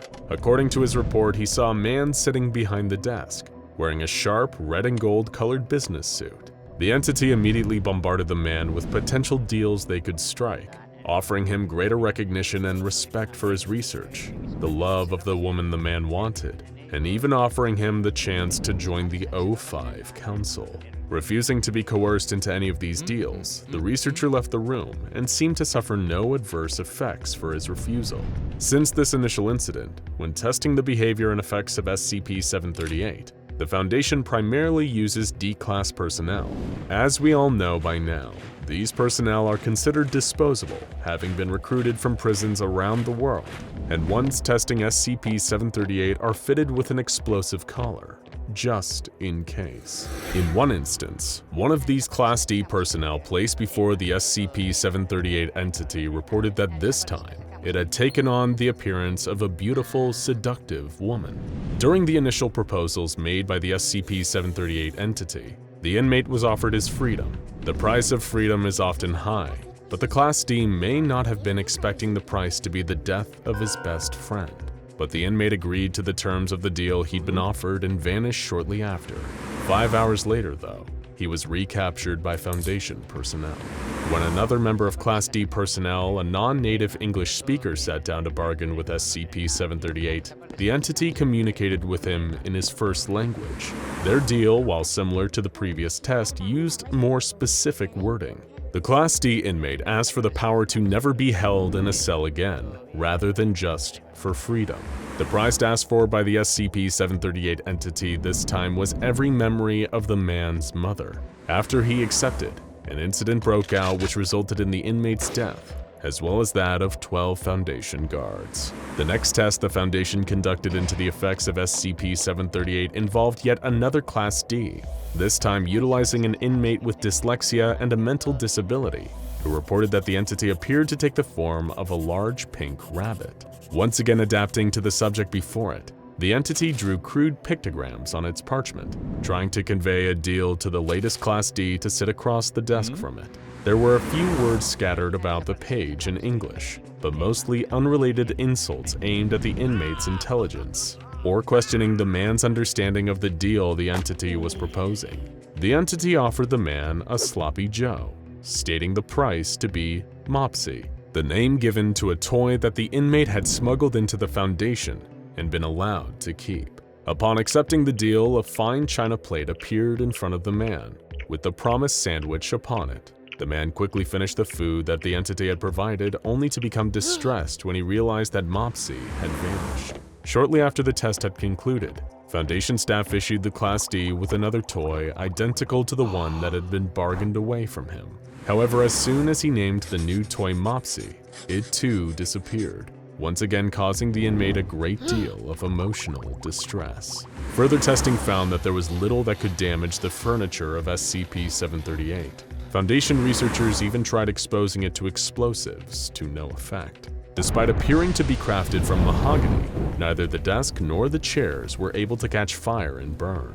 Gunshots did not tear through the woodwork as one would expect, and even a mechanical wood chipper did nothing to cause even the slightest of damage. There was, however, one thing that did.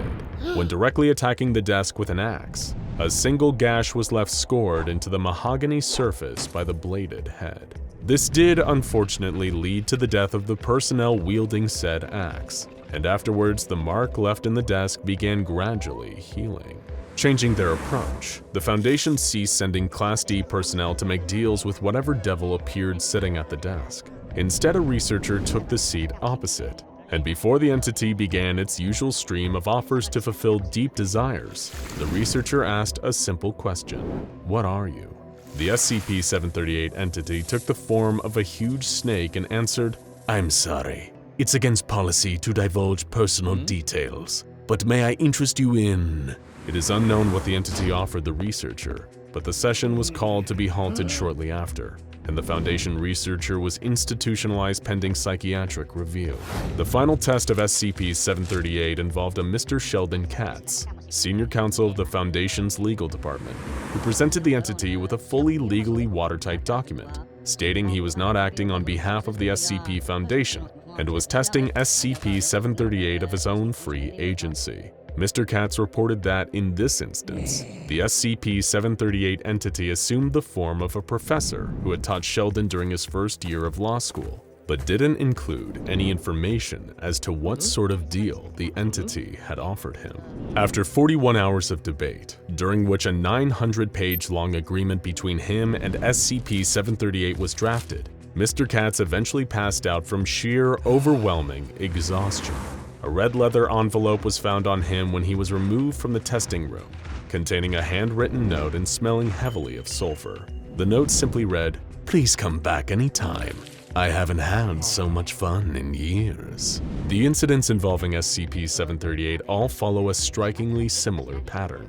After adjusting to the person before it, both appearing in a form specific to them and communicating with them in such a way that they will best understand, the SCP-738 entity will attempt to entice their latest emptor with their deepest desires. When the person opposite them makes a request, the entity brings up the question of price. While they can be negotiated with, it will insist that the price be of equal value to what is being requested, like for like, perhaps even a soul for a soul. It is worth noting that the entity that sits in that throne will not always follow through on deals if they determine the person making the request does not want the object enough, or if they request an object for someone else as a way of trying to dodge paying the full price. It seems that this entity, being the bargainer that it is, does not indulge requests that are made to affect other people, or for items that can easily be passed on to others. Accepting a deal with whatever devil appears across that desk from you will make your wish come true. Isn't that how deals with the devil always go? After all, you are certain to get whatever you ask for, anything your heart desires, if you're willing to pay the right price for it. Just make sure that you always read the fine print of that agreement before you sign, because the price won't always be something you're willing to pay. You're sitting in the middle of a cheering crowd. The arena around you is electric, fans hollering from their seats as they watch the basketball game. Every point scored, every shot missed, and every skillful pass of the ball sends waves of excitement over everyone in the audience. Applause, shouts, and chants fill the air. It distracts you for a moment. You find yourself swept up in the energy of the game. But slowly, surely, a nagging feeling creeps up on you as your eyes follow the ball. That feeling turns to a sickening realization as one of the players jumps and dunks the basketball, scoring another 2 points. You notice the look on his face, the same look on the faces of all the other players on the court, a solemn, hopeless expression. It's the same look of silent despair worn by all the spectators around you. Then you remember, you've watched this exact game of basketball before, many, many times before. And that is when you feel the same hopeless expression appear on your own face, realizing just how long you have been here, watching this game over and over, reminded that you will never, ever leave this arena. Welcome to SCP-1733. To the untrained eye, SCP-1733 seems to be a completely harmless item. Stored in a digital video recorder, it is kept securely in the dusty depths of the SCP Foundation's video archives. If any researcher is given permission to study SCP-1733, they will find it to be an ordinary VHS tape. But what about the contents of said tape? Does it contain a bizarre, disconnected series of black and white video clips that when viewed only give the watchers 7 days before the spirit of a drowned girl comes crawling out of their TV screen to kill them? Well, not exactly. But we're sure that if such a tape exists, the Foundation probably has it under lock and key, too. The footage on SCP-1733 is as seemingly banal as the ordinary VHS tape itself. When played, the viewer will witness a TV broadcast of a basketball game, specifically the 2010-2011 NBA season opener, broadcast on television and captured on tape by an unknown civilian. The game took place on the 26th of October 2010 in the TD Garden Arena in Boston, Massachusetts, a game where the hometown Boston Celtics took on the Miami Heat. By now, perhaps you are wondering what is so special about this particular game, and why the SCP Foundation would be so interested in keeping a VHS recording of it so secure. Is one of the O5 Council secretly a Celtics fan? Well, that's impossible to say for sure. What we do know for certain is that SCP-1733 is far more than just a harmless recording of a basketball game. The SCP Foundation first caught wind of SCP-1733's existence the day after the game. On October 27th, a Boston native that had watched and recorded the game made comments on social media about a technical foul that the game's referee had failed to pick up on. According to this individual, during the third quarter, an instance of unsportsmanlike conduct took place between Ray Allen and Chris Bosch. The person making these claims was quickly ridiculed by commenters on the same thread, but then this person uploaded a clip of this foul from the footage they had recorded. The other commenters were dumbfounded. During the original broadcast, that foul had never happened, but the recording showed it clear as day.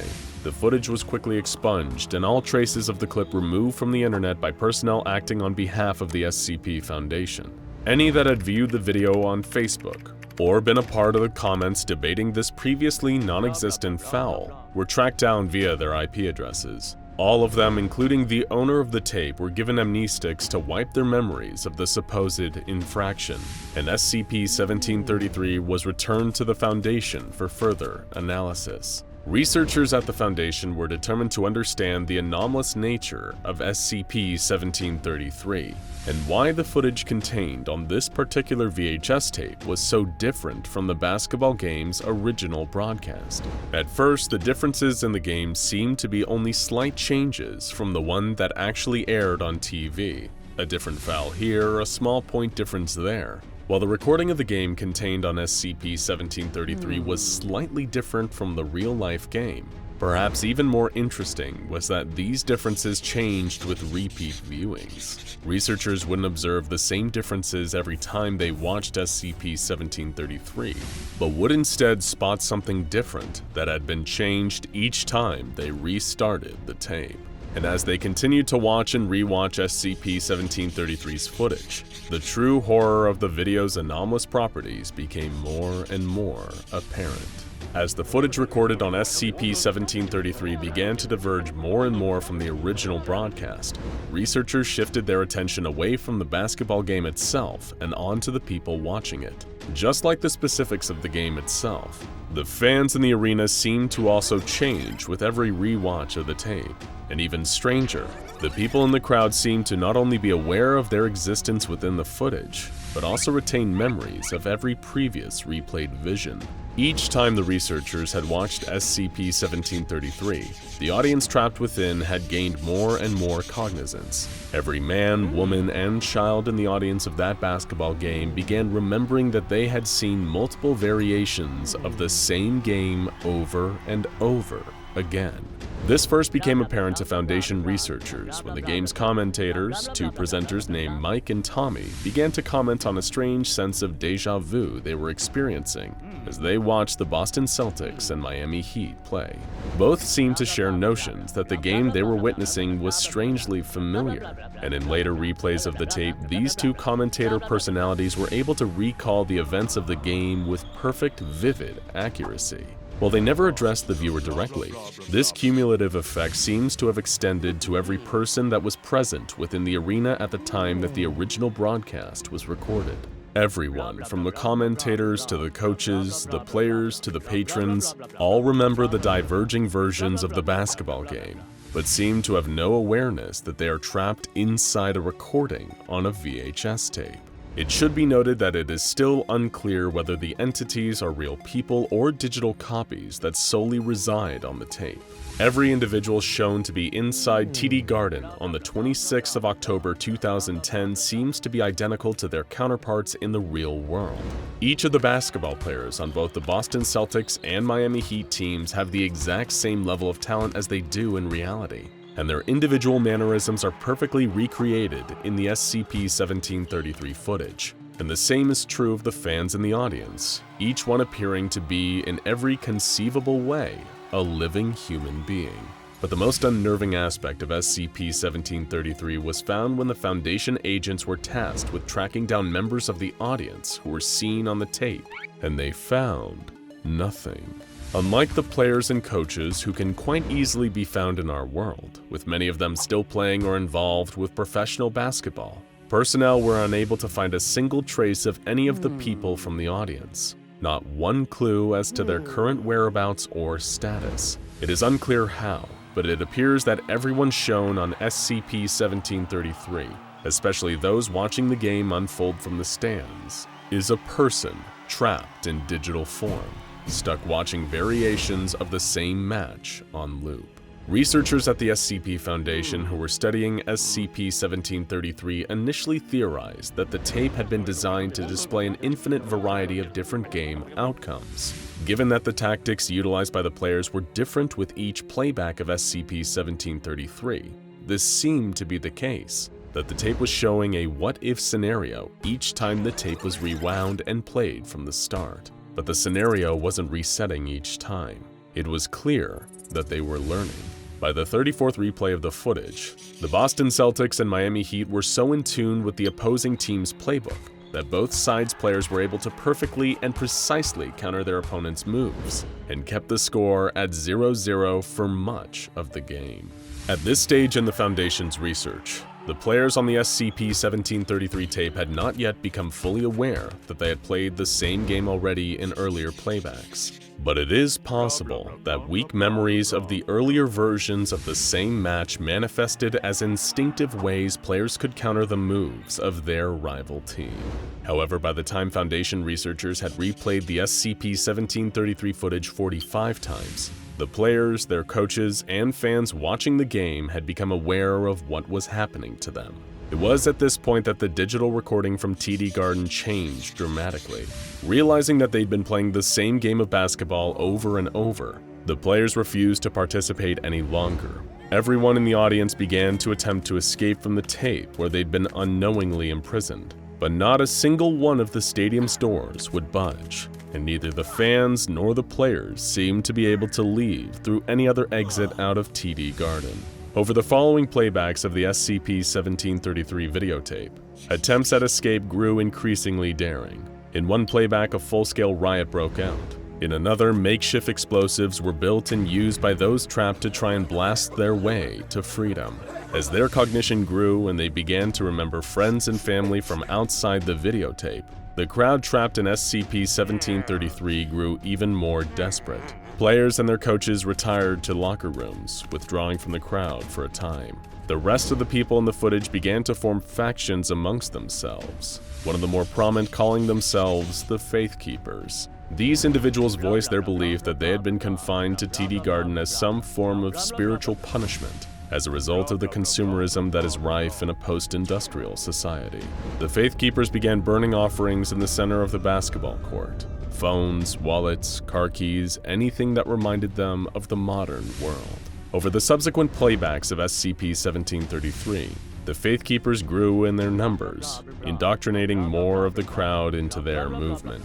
Those still trying to escape from the stadium were causing more damage to themselves than their enclosure, with 3 men caught in the blast of another crude bomb placed on an exit door. Unfortunately for them, the door barely showed a scratch in the aftermath of the detonation.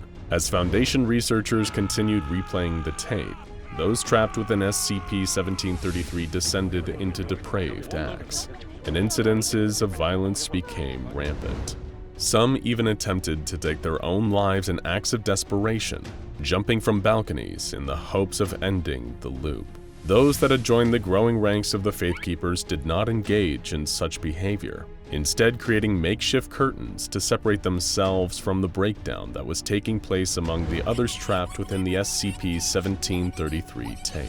At some point beyond the 112th playback of the videotape, the Faithkeepers marched off screen and brought the basketball teams back out onto the main court. They then began a ritualistic sacrifice, disemboweling the professional athletes for their fellow prisoners to see. This had no noticeable effect, with the recording of the game resetting as it had done in earlier rewatches. In a later playback, the Faithkeepers then began to call for all the children in the stadium to be sacrificed in the same way. Testing on SCP-1733 was finally suspended indefinitely after this point, and as far as we know, the crowd remains trapped inside the anomalous recording of this particular Celtics Heat basketball game. Foundation researchers have been unable to produce the same anomalous effects as those of SCP-1733, even when using the DVR that originally produced the recording. The digital video recorder itself does not seem to imprint the same properties onto other VHS tapes, making SCP-1733 an isolated anomaly. However, the next time you find yourself at a basketball game, it might be worth asking yourself, have I seen this game before? Now check out SCP-1861, the crew of the HMS Wintersheimer, and SCP-1337, the Hitchhiker, for more chilling tales from the SCP Foundation.